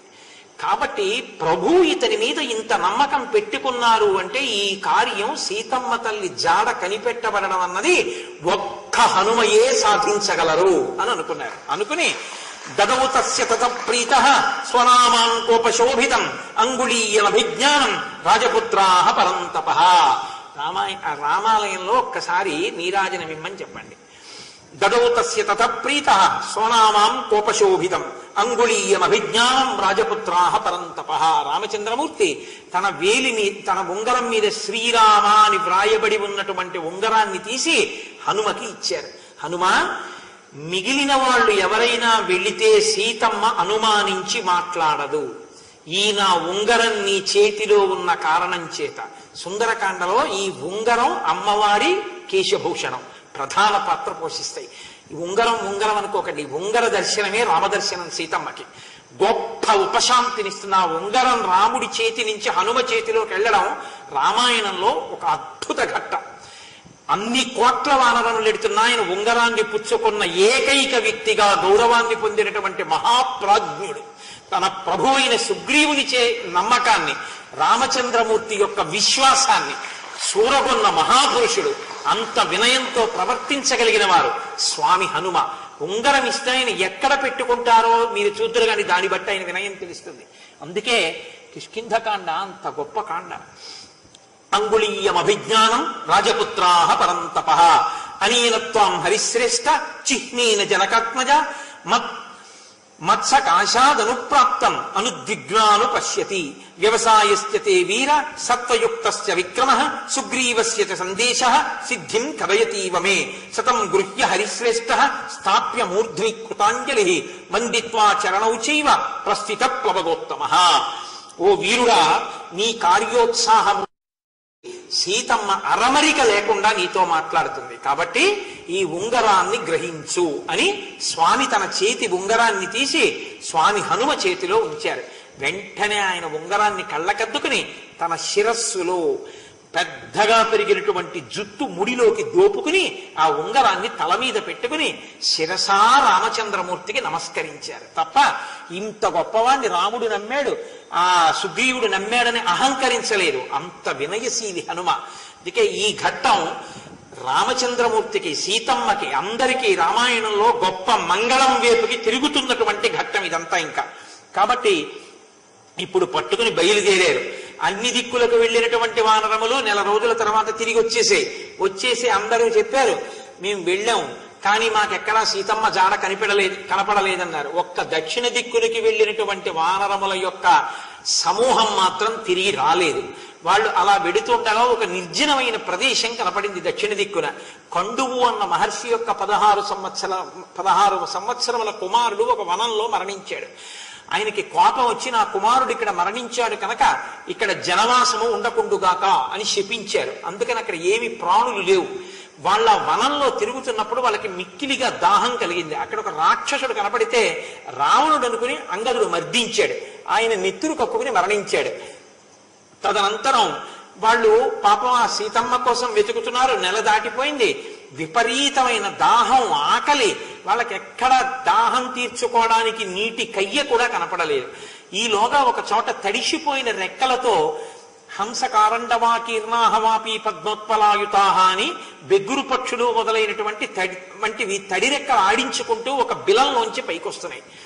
అప్పుడు చూసి తడిరెక్కలతో పక్షులు వస్తున్నాయి కాబట్టి నీటి కయ్య ఇందులో ఉంటుందని వానరులందరూ ఆ బిలంలో ప్రవేశించారు. అది కటిక చీకటిగా ఉంది. కానీ అంత చీకటిలోనూ చూడగలిగినటువంటి శక్తి కలిగిన వానరులు ఆ బిలంలో జాగ్రత్తగా దారి చూసుకుంటూ ఒకరి చెయ్యి ఒకరు పట్టుకుంటూ అందరూ కలిసి లోపలికెడుతున్నారు. కటిక చీకటి ఏమీ కనపట్టలేదు. సింహాలు మొదలైన క్రూర జంతువులు కూడా బయటికి వస్తున్నాయి. కొంత దూరం వెళ్ళిన తర్వాత వాళ్ళకు ఒక పెద్ద వెలుతురు కనపడింది. ఒక పెద్ద వనం కనపడింది. తరుణాదిత్య సంకాశాన్ వైఢూర్య కృతవేదికాన్ విభ్రాజమానాన్ వపుష పాదపాంశ్చ హిరణ్మయాన్ నీల వైఢూర్య వర్ణాశ్చ పద్మినీ పతగామృతా మహద్భి కంచనై పద్మై వృత బాలార్క సన్నిభై జాత రూపమయైర్మచ్చై మహద్భిశ్చ సకచ్చపై నళినీస్తత్ర దదృశు ప్రసన్న సలిలామృతా కాంచనాని విమానాని రాజతాని తథైవ చ తపనీయగ వక్షాణి ముక్త జాలామృతాని చ హైమరాజిత భౌమాని వైడూర్య మణిమంతి చ దదృశస్తస్త్ర హరయో గృహముఖ్యాని సర్వశః పుష్పితాన్ ఫలినో వృక్షాన్ ప్రవాళమలిసన్నిభాన్ కాంచన భ్రమరాంశ్చైవ మధూని చ సమంతతః మణికాంచన విచిత్రాణి శయనాన్యాసనాని చ మహార్హాని చ యానాని దదృశిస్తే సమంతతః. వాళ్ళ వనంలో చూసేటప్పటికి ఒక గొప్ప సరోవరం, అందులో చేపలు, తాబేళ్లు, పెద్ద పెద్ద చెట్లు, పళ్ళు, వాటికి తేనె పట్లు, అక్కడే బంగారముతో అమర్చబడినటువంటి గొప్ప గొప్ప ఆసనములు, తల్పములు. ఎంత శోభాయమానంగా ఉందంటే వాళ్ళు ఆశ్చర్యపోయి నీళ్లు తాగుదామని వెళ్ళిన వాళ్ళు కూడా నీళ్లు తాగకుండా, తిందామని వెళ్ళిన వాళ్ళు తినకుండా ఆశ్చర్యచకితులై అసలు ఈ మాయాస్వరూపమైన వనం ఏమిటి, ఈ బిలం ఏమిటి అని అలా చూస్తూ ఉండిపోయారు. ఇంతలో వారికి తాన్ దృష్ట్వా భృశసంత్రస్తాః చీరకృష్ణాజినాంబరాం తాపసీం నియతాహారాం జ్వలంతీమివ తేజసా. చీరకృష్ణాజినాంబరం కట్టుకుని ఉన్నటువంటి ఒక తాపసి నిరుపు తీగ ఎలా ఉంటుందో, అగ్ని యొక్క శిఖ ఎలా ఉంటుందో అటువంటి తల్లి ఒక ఆవిడ దర్శనమైంది. వాళ్ళు అభివాదం చేసి ఆవిడ్ని, అమ్మా మేము ఆకలి తప్పులతో ఉన్నాం, మేము ఇలా మీరెవరు, ఎందుకు వచ్చారు అని అడిగింది. హనుమ ఎక్కడెక్కడ రామకథ ఎంత చెప్పాలో అంత చెప్తూ ఉంటారు. ఆ తల్లితో తాము ఏ కార్యం మీద బయలుదేరారో, దశరథ మహారాజు గారి పుత్రులైనటువంటి రామలక్ష్మణులు అరణ్యవాసానికి వచ్చి సీతమ్మ జాడ తెలియకుండా రాక్షసుడు అపహరిస్తే ఆ జాడ కనిపెట్టడం కోసం సుగ్రీవుడి పనుపున అన్ని దిక్కులకు పంపబడిన వానరులలో దక్షిణ దిక్కునికి అంగదుని నాయకత్వంలో వచ్చిన మేము సీతమ్మ తల్లి జాడ వెతుకుతూ ఆకలి దప్పులకు లోనైన వాళ్ళమై తడిరెక్కలతో కూడిన పక్షులు బిలంలోంచి పైకొస్తుంటే ఇక్కడ నీళ్లు దొరుకుతాయని లోపల ప్రవేశించామమ్మా, మాకు ఆకలిగా ఉంది తల్లి, బిలమేమి అని అడిగారు. అడిగితే ఆ తల్లి చెప్పింది అప్పుడు, మయోనామ మహాతేజ మాయావీ దానరషభ తేనేదం నిర్మితం సర్వం మాయయా కాంచనం వనం పురాదానము ముఖ్యానాం విశ్వకర్మా బభూవ ఏనేదం కాంచనం దివ్యం నిర్మితం భవనోత్తమం. ఆయన శతవర్ష సహస్రాణి తపస్వా మహామనే పితామహాత్వరం లేభే సర్వం ఔషనసం ధనం దుహితా మేరుసావర్ణే అహం తస్యాహ స్వయం ప్రభా ఇదం రక్షామి భవనం హేమాయా వానరోత్తమ మమ ప్రియసఖీ హేమ నృత్తగీత విశారద తయా దత్తవరా చాస్మి రక్షామి భవనోత్తమం అని ఆ తల్లి ఆ బిలం యొక్క రహస్యాన్ని చెప్పింది. ఇక్కడ పూర్వం ఒక దానవరాజు అయినటువంటి మయుడు అనబడేటటువంటి ఆయన ఉండేవాడు. ఆయన బ్రహ్మగారి గురించి గొప్ప తపస్సు చేశాడు. బ్రహ్మగారు ప్రత్యక్షమై నీకేం కావాలి అని అడిగాడు. ఆయన నాకు గొప్ప శిల్పశాస్త్రం రావాలి అన్నాడు. ఆయన ఆ శిల్పశాస్త్రాన్ని శుక్రాచార్యుల వారి నుండి పొందాడు. పొంది ఆయన అప్పటి నుంచి దానవులకందరికీ భవనములను నిర్మాణము చేశాడు. అటువంటి మయుడు ఇంత గొప్ప భవన ప్రాంగణాన్ని ఇక్కడ నిర్మించాడు. నిర్మించి హేమ అనబడేటటువంటి ఒక అప్సరసతో ఆయన ఇక్కడ గడుపుతూ ఉండేవాడు. ఆయన ఆ అప్సరస యందు అనురక్తి కలిగి ఉండడాన్ని సహించినటువంటి ఇంద్రుడు ఆ మయుణ్ణి సంహరించాడు. ఆ మయుడు ఈ భవన ప్రాంగణాన్నంతటినీ హేమకిచ్చాడు. హేమ స్వర్గలోకానికి వెడుతూ దీనికి కాపుగా నన్నుంచింది. నా పేరు ఇక్కడ స్వయం ప్రభ అనబడేటటువంటి పేరు కలిగిన నేను ఈ గుహనంతటినీ కూడా ఈ ప్రాంగణాన్ని భవనాన్ని రక్షణ చేస్తూ ఉంటాను. నేను మేరుసావర్ణి యొక్క కుమార్తెని అని చెప్పి ఇమాన్యభ్యవహార్యాణి మూలాని చ ఫలాని చ భుక్త్వా పీత్వా చ పానీయం సర్వం మే వక్తుమర్హత. మీరు ఇక్కడ ఉన్నటువంటి ఈ కందమూలాల్ని తిని నీరు తాగండి అని ఆ వచ్చినటువంటి వానరములకు పెట్టింది. ఆయన ఆ వచ్చినటువంటి వాళ్ళందరూ ఆ పళ్ళు తాగి ఆ పళ్ళు తిని కందమూలములను తిని నీళ్లు తాగి ఉపశాంతి పొందారు. అమ్మా మేము ఇప్పుడు బయటికి వెళ్ళిపోతామమ్మా, సీతాన్వేషణం చెయ్యాలి అన్నారు. అంటే ఆ తల్లి అంది, ఈ బిలంలోకి రావడమే కానీ మళ్ళీ వెళ్ళడం ఉండదు. ఇంకా మళ్ళీ వెళ్ళడం అంటే ప్రాణాలు పోవడమే, కాబట్టి వెళ్ళడం అంటూ ఉండదు, ఇక్కడ ఉండడమే. అమ్మా మేము సీతమ్మ తల్లి జాడాన్వేషించడానికి వచ్చిన వానరులమమ్మా, రామకార్యం మీద వచ్చాం, తల్లి అనుగ్రహించు అన్నారు. రామకార్యం అంటే అలా ఉపకారం చేస్తారండి. రామకార్యంలో ఉపకారం చెయ్యనన్నవాడు మీకెవరూ కనపడడం. కాబట్టి ఏవముక్త హనుమత తాపసీ వాక్యమబ్రవీత్ జీవతా దుష్కరం మన్యే ప్రవిష్టేన నివర్తితం తపసస్తు ప్రభావేన నియమోపార్జితేన చ సర్వనేవ బిలాదస్మాత్ ఉద్ధరిష్యామి వానరాన్. నేను అనేకమైన నియమములను పాటించి చేసినటువంటి తపస్సుని ఫలంగా పెట్టి ఇందులోకి వస్తే ఇంకా బయటికి వెళ్ళడం సాధ్యం కాదు. కాబట్టి మీరు రామకార్యం మీద సీతాన్వేషణానికి వచ్చిన వానరులు కాబట్టి మిమ్మల్ని నేను పైకి దింపేస్తాను అని మీ అందరూ కన్నులు మూసుకోండి అంది.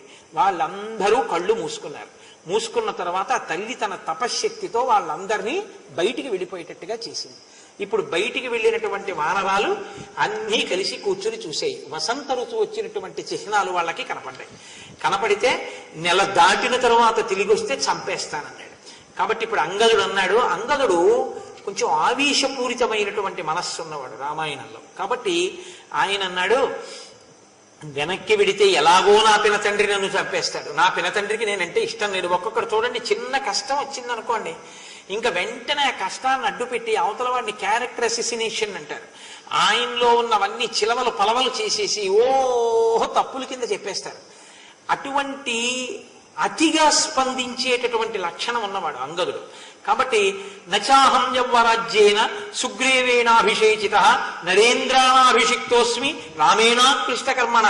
అసలు సుగ్రీవుడు నాకేం యవరాజ్య పట్టాభిషేకం చేయలేదు. రామచంద్రమూర్తి చెప్పారు నాకు యవరాజ్యం ఇమ్మని, అందుకునిచ్చాడు. మా పినతండ్రికి నేనంటే ఇష్టం లేదు, నేనన్నా నా తండ్రి అన్నా ఆయనకి ఇష్టం లేదు. అటువంటి వాడు నన్ను ఎప్పుడు చంపుదామా అని చూస్తున్నాడు. ఇప్పుడు ఇంకా నెల అయిపోయిన తర్వాత వెనక్కెడితే నన్ను బతకలిస్తాడా? ఎలాగో చంపేస్తాడు. నపూర్వం బద్ధవైరోమాం రాజా దృష్ట్వా వ్యతిక్రమం ఘాతయిష్యతి దండేన తీక్ష్ణేన కృత నిశ్చయ. కాబట్టి నన్ను ఎలాగో చంపేస్తాడు. కాబట్టి తిరిగి వెళ్ళడం ఎందుకు? వెళ్లకుండా ఇదిగో ఇక్కడ సముద్రం కనపడుతోంది కదా, ఈ సముద్రంలో పడిపోయి నేను ప్రాణాలు విడిచిపెట్టేస్తాను అన్నాడు. అందరం విడిచిపెట్టేద్దాం, నన్నేమిటి అందరినీ చంపేస్తాడుగా, ఎందుకు తిరిగి వెళ్ళడం? కాబట్టి వెళ్ళద్దే సుగ్రీవుడి దగ్గరికి అన్నాడు. తారుడన్న వానరుడు లేచి అన్నాడు, నిజమే అంగదుడు చెప్తున్నది, మనం వెనక్కి వెళ్లే కన్నా ఈ బిలంలోకి ఎవరూ ప్రవేశించలేరు. కాబట్టి మనం హాయిగా మళ్ళీ బిలంలోకి వెళ్ళిపోదాం. వెళ్ళిపోయి అక్కడ ఆ స్వయం ప్రభా బిలంలో చక్కగా అన్ని కందమూలాలు దొరుకుతున్నాయి, తేనె దొరుకుతోంది, నీళ్లు దొరుకుతున్నాయి. సుఖంగా అక్కడే ఉందాం, అక్కడే తిందాం, అక్కడే తాగుదాం, ఎప్పుడు చావు వస్తే అప్పుడు తాగుదాం తప్ప వెనక్కి వెళ్ళి చావమని ఎవడు చెప్పాడు. కాబట్టి అందరం ఇందులోకి వెళ్ళిపోదాం అన్నారు. వానరులు కదండి, చపల చిత్తులు. అందరూ నిజమే అంటే నిజమే అన్నారు. రండి మళ్ళీ వెళ్ళిపోదాం స్వయం ప్రభాబిలంలోకి, సంతోషంగా ఉందాము అన్నారు. అలా వాళ్ళు సంతోషంగా ఉందాము అనుకున్నారన్న సంతోషకరమైన ఘట్టం దగ్గర ఇవాళ ఉపన్యాసాన్ని పూర్తి చేస్తాను. ఇక రేపటి నుంచి వచ్చేటటువంటి ఘట్టాలన్నీ కూడా చాలా చాలా శక్తివంతమైనటువంటి ఘట్టములు. ఇక్కడ నేను చెప్పేటటువంటి మాట ఒకదాన్ని మీరు కొంచెం శ్రద్ధాళులై ఆసక్తితో వినేటటువంటి ప్రయత్నం చెయ్యండి. ఇక దీని తర్వాత స్వామి హనుమకి శాప విమోచనం కలుగుతుంది. పైగా చాలా కీలకమైనటువంటి ఘట్టాలు నడుస్తాయి ఇంక రాబోయే 2 రోజులు.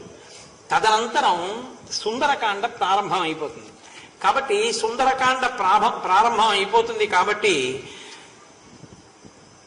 సుందరకాండ 7 రోజుల పాటు జరుగుతుంది. అన్ని కాండలు నేను ఒక్కొక్క కాండ 7 రోజులకి సర్దుకుంటూ వస్తున్నాను. సుందరకాండ కూడా 7 రోజులు చెప్తాను. నేను మీతో ఒక చిన్న సూచన చేస్తాను. సుందరకాండ జరిగేటటువంటి రోజులలో మీలో ఎవరైనా దాని యొక్క ఫలితాన్ని ద్విగుణీకృతంగా పొందుదాము అనుకున్న వాళ్ళు ఉంటే, ఎందుకంటే సుందరకాండ సామాన్యమైన కాండ కాదు, మీరు ఎప్పుడు వినే ఉంటారు, నేను ప్రత్యేకం చెప్పక్కర్లేదు, అలాగో సుందరకాండలో వస్తుంది. అత్యంత శక్తివంతమైన కాండ. లోకంలో ఎటువంటి సమస్యకైనా పరిష్కారం ఇవ్వగలిగినవి 2 అని చెప్తారు పెద్దలు. ఒకటి సుందరకాండ, 2 సౌందర్యలహరి, ఇంకా 3వది లేదు. అంత శక్తివంతం సుందరకాండ. కాబట్టి 7 రోజుల పాటు సుందరకాండ నడుస్తుంది. ఆ సుందరకాండ నడిచే రోజుల్లో చాలా చాలా విశేషమైనటువంటి కార్యక్రమాలు కూడా జరుగుతాయి ఆలయంలో. ప్రత్యేకించి ఇవాళ వైశాఖ శుద్ధ, నేను ఇంతకీ అది ఎలా పూర్తి చేద్దాం అనుకున్నానంటే, ఆ 7 రోజులు మళ్ళీ అయ్యో ఈయన మనకి దొరకలేదు, ఈయన్ని మనం అడగడానికి కుదరలేదు అని అనుకోవద్దు. ఒకవేళ ఆ 7 రోజులు సుందరకాండని చాలా నియమంగా వినడమైనా కూడా చాలా గొప్పది. వింటాము అలా అని ఎవరికైనా అనిపిస్తే ఆ 7 రోజులు చక్కగా భూషయనం చెయ్యండి. 7 రోజులు ఏకభుక్తం చెయ్యండి. రామచంద్రమూర్తిని ప్రతిరోజు అష్టోత్తరంతో సీతమ్మని హనుమని పూజ చేసుకోండి. సుందరకాండని శ్రద్ధాళువులై వినండి. మీకు ఉన్న ఖాళీ సమయాన్ని దుర్వినియోగం చేయకుండా రామనామం రాస్తూ వినండి. శ్రీరామాయణ సంపూర్ణ రామాయణాంతర్గతంగా సుందరకాండ రావడం చాలా గొప్ప విశేషం. ఎందుకంటే మామూలుగా సుందరకాండ చెప్తేనే రామాయణం చెప్పినట్టు, సంపూర్ణ రామాయణాంతర్గతంగా సుందరకాండ వినేటటువంటి అదృష్టం ఎన్ని కోట్ల జన్మల తర్వాత వస్తుంది. నేను ఇది ఏదో నేను చెప్తున్నాను మీరు వింటున్నారని నేను చెప్పట్లేదు. నేను సుందరకాండ చెప్పడము అంటే మీరు నన్ను నమ్మండి నమ్మకపోండి, నేను సుందరకాండ ఎవ్వరూ లేకుండా కేవలం ఒక్క వ్యక్తికో 2 వ్యక్తులను కూర్చోపెట్టి నేను సుందరకాండ చెప్పిన రోజులు కూడా ఉన్నాయి. ఎందుకని అంటే వాళ్ళ కోసం కాదు, నా కోసం. నేను ఎప్పుడు చెప్పుకున్నా ఒకరిని ఉద్ధరిస్తానని నేను చెప్పుకోను, నన్ను నేను ఉద్ధరించుకుంటున్నానని చెప్పుకుంటానంతే. కాబట్టి ఎంతమంది ఉండాలి అన్నదానికి నాకు ఎప్పుడు నియమం లేదు.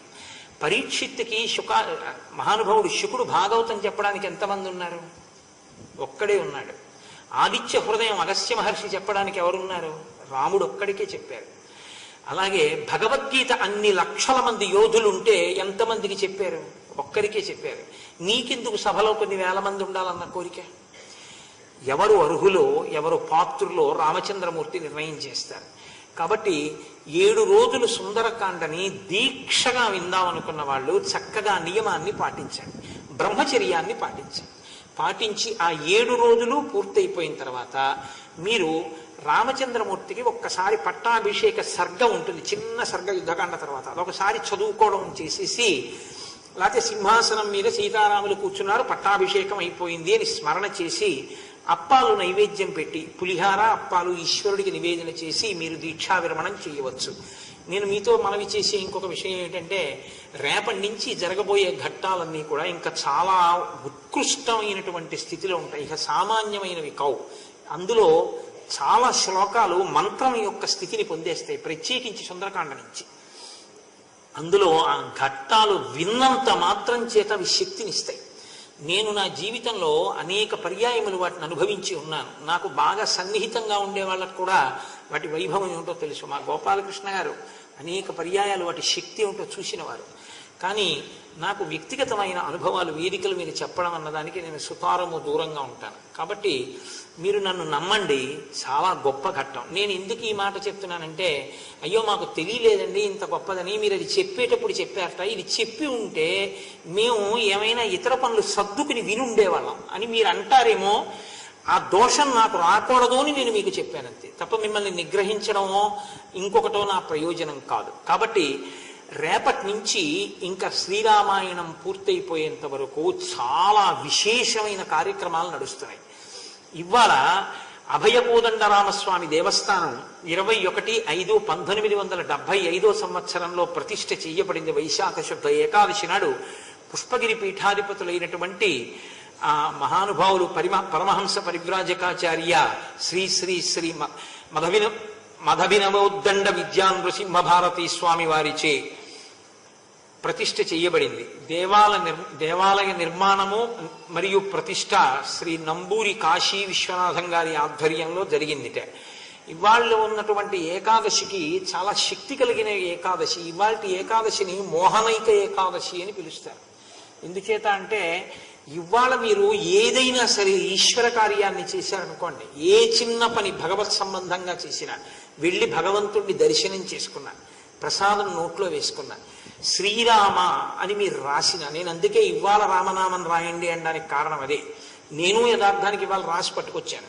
శ్రీరామ అని రాసినా సరే దానివల్ల ఏమవుతుందంటే ఐశ్వర్య సమృద్ధి కలుగుతుంది. ఈశ్వరుడు ఐశ్వర్యాన్ని ఇచ్చి దరిద్రం లేకుండా చూస్తాడు. అంత గొప్ప తిథి ఇవాల్టి తిథి.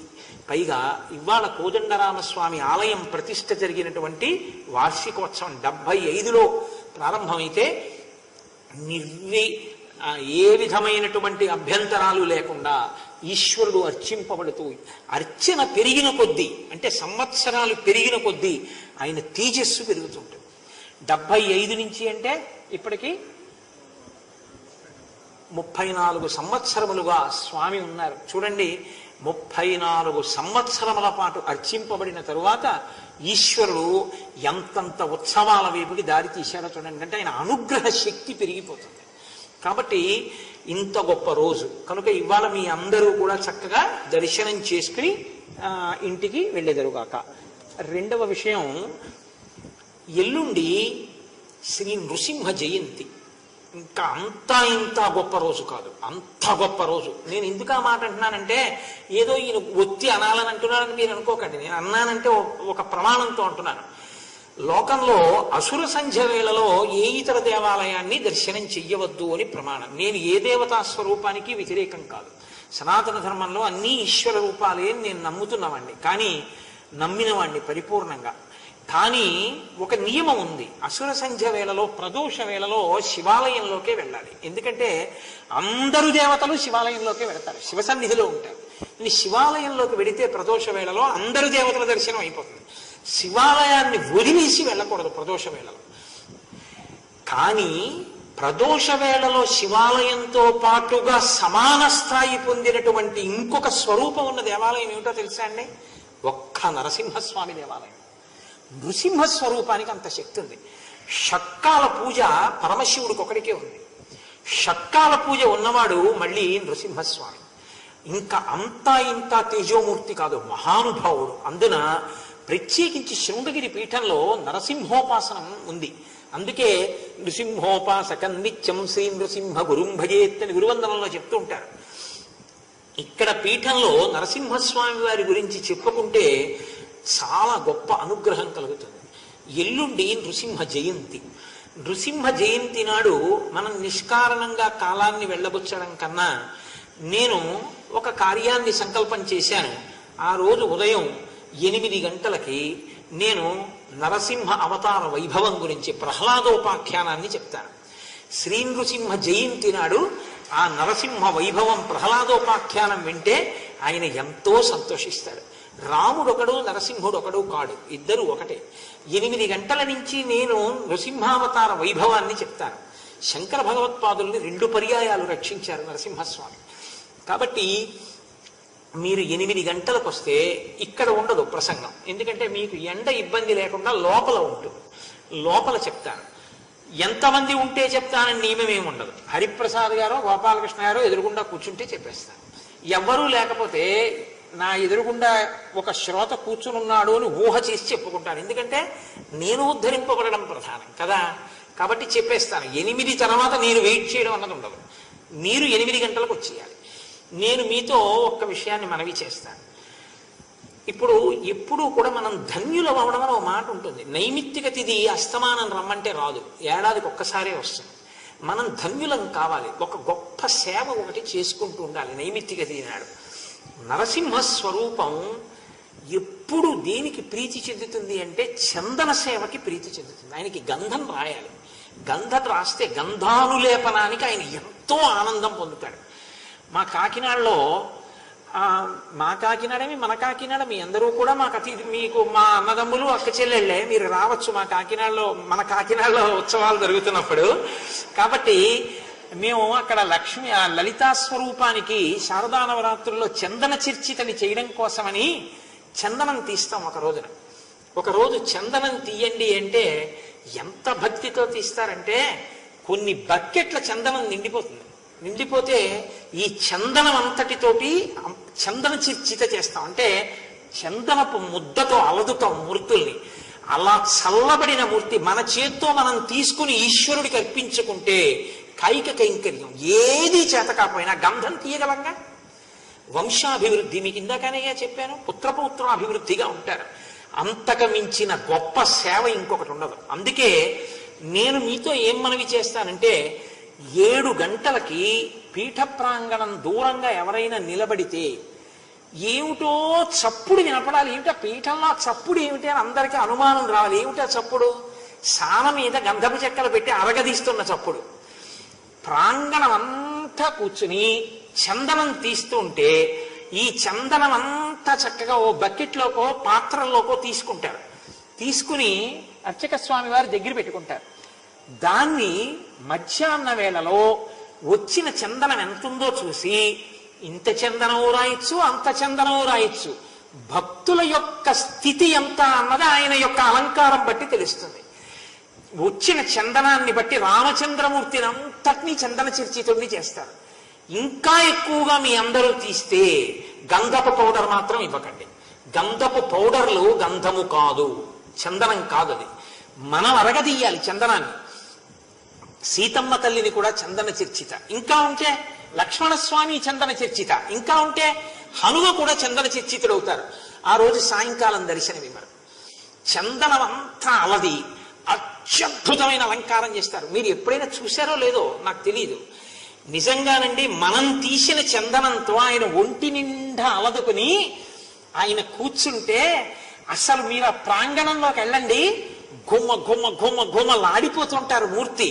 ఆ రాత్రంతా మనం రెక్కల కష్టంతో తీసిన చందనాన్ని ఈశ్వరుడు ఒంటి నిండా రాసుకుని మరనాడు పొద్దున్న తెర వెనక అభిషేకం చేసి చందనం తీసేస్తారు, ఒలిచేస్తారు. చందనం అంతా ఒలిచి అది మళ్ళీ మనకే ప్రసాదం కింద ఇచ్చేస్తారు.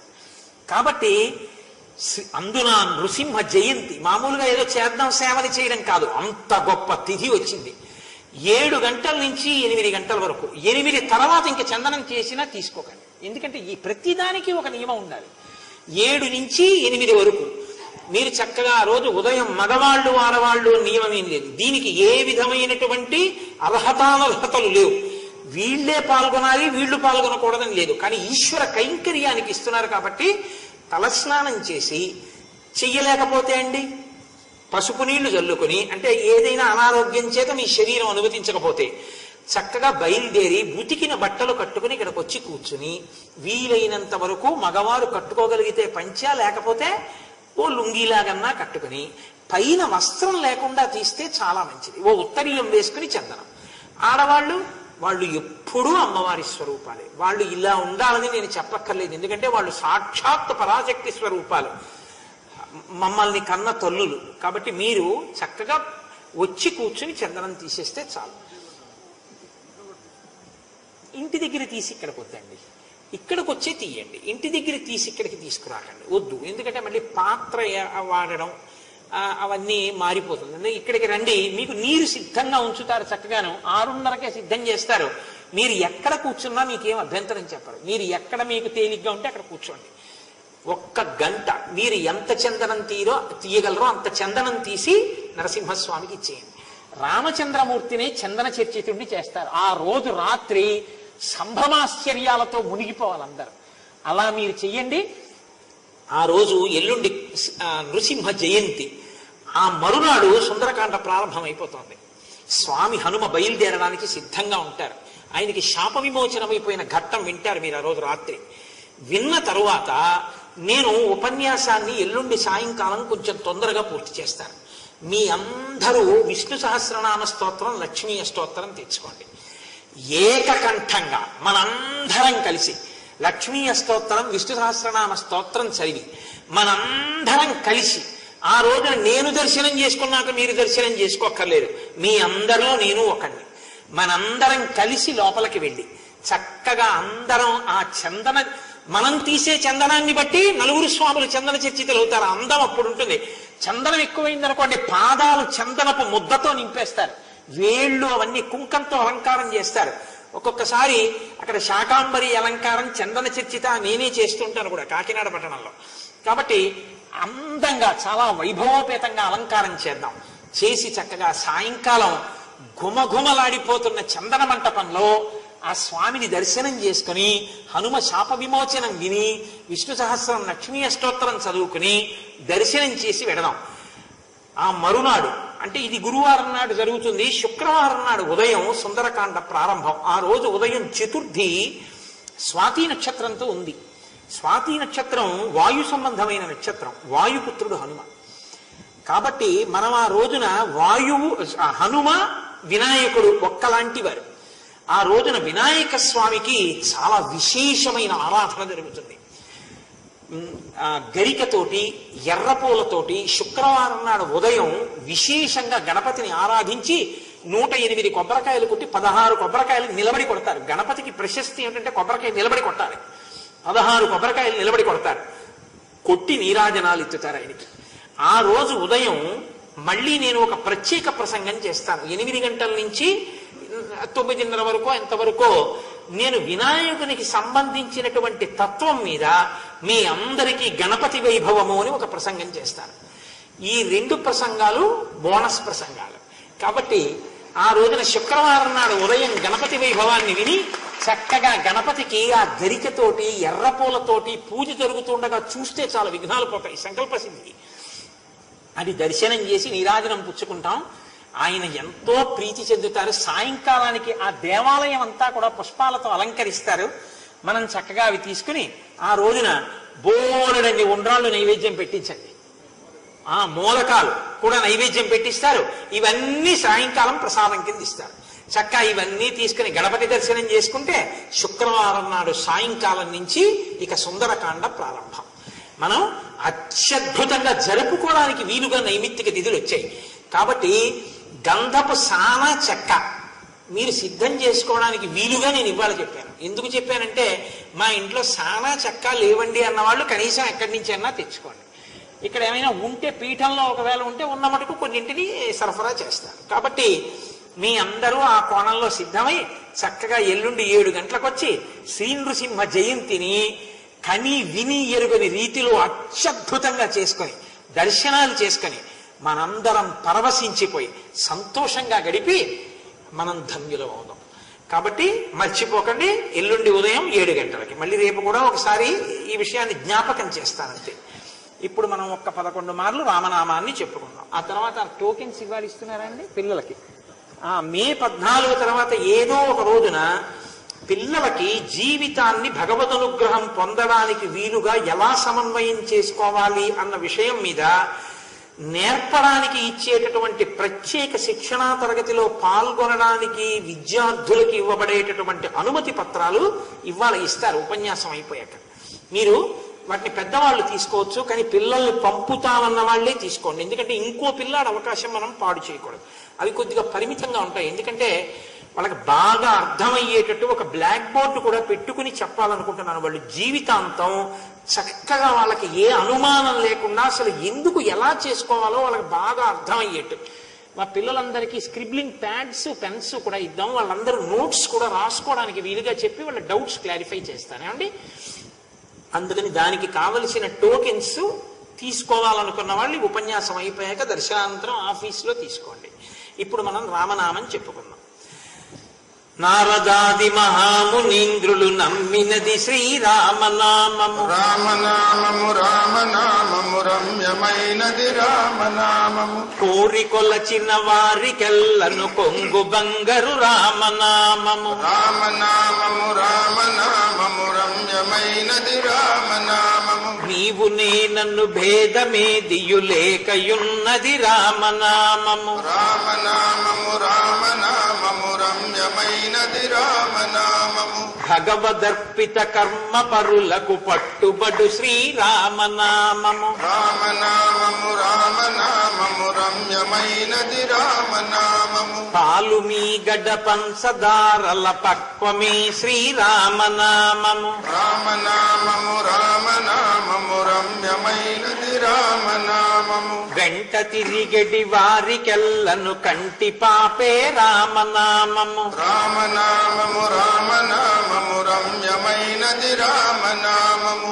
కుండలిని భేదించి చూచిన పండు వెన్నెల రామనామము. రామనామము రామనామము రమ్యమైనది రామనామము. ధాత వ్రాసిన వ్రాత తుడి చెడి దైవమే శ్రీరామనామము. రామనామము రామనామము రమ్యమైనది రామనామము. అచలమై ఆనందమై పరమాణువైనది రామనామము. రామనామము రామనామము రమ్యమైనది రామనామము. తత్వశిఖరమునందు వెలిగే నిత్య సత్యము రామనామము. రామనామము రామనామము రమ్యమైనది రామనామము. అలకు చేలుని చేతి అటుకుల నారగించిన రామనామము. రామనామము రామనామము రమ్యమైనది రామనామము. చిత్తశాంతిని కలుగ చేసిడి చిత్స్వరూపము రామనామము. రామనామము రామనామము రమ్యమైనది రామనామము. బ్రహ్మపుత్రకరాబ్జ వీణా పక్షమైనది రామనామము. రామనామము రామనామము రమ్యమైనది రామనామము. తల్లి వలె రక్షించు సుజనుల నెల్ల కాలము రామనామము. రామనామము రామనామము రమ్యమైనది రామనామము. మంగళాశాసనపరైః మదాచార్య పురోగమైః సర్వైశ్చ పూర్వైరాచార్యైః సత్కృతాయాస్తు మంగళం. మంగళం కోసలేంద్రాయ మహనీయ గుణాత్మనే చక్రవర్తి తనూజాయ సర్వభౌమాయ మంగళం. ఉమాకాంతాయ కాంతాయ కామితార్థప్రదాయినే శ్రీగిరీశాయ దేవాయ మలినాథాయ మంగళం. కరచరణకృతం వా కర్మవాక్కాయజం వా శ్రవణనైనజం వా మానసం వాపరాధం విహితమవిహితం వా సర్వమేత్తక్షమస్వ. శివ శివ కరుణాబ్ధే శ్రీ మహాదేవ శంభో. సర్వం శ్రీ ఉమామహేశ్వర బ్రహ్మార్పణమస్తు. స్వస్తి.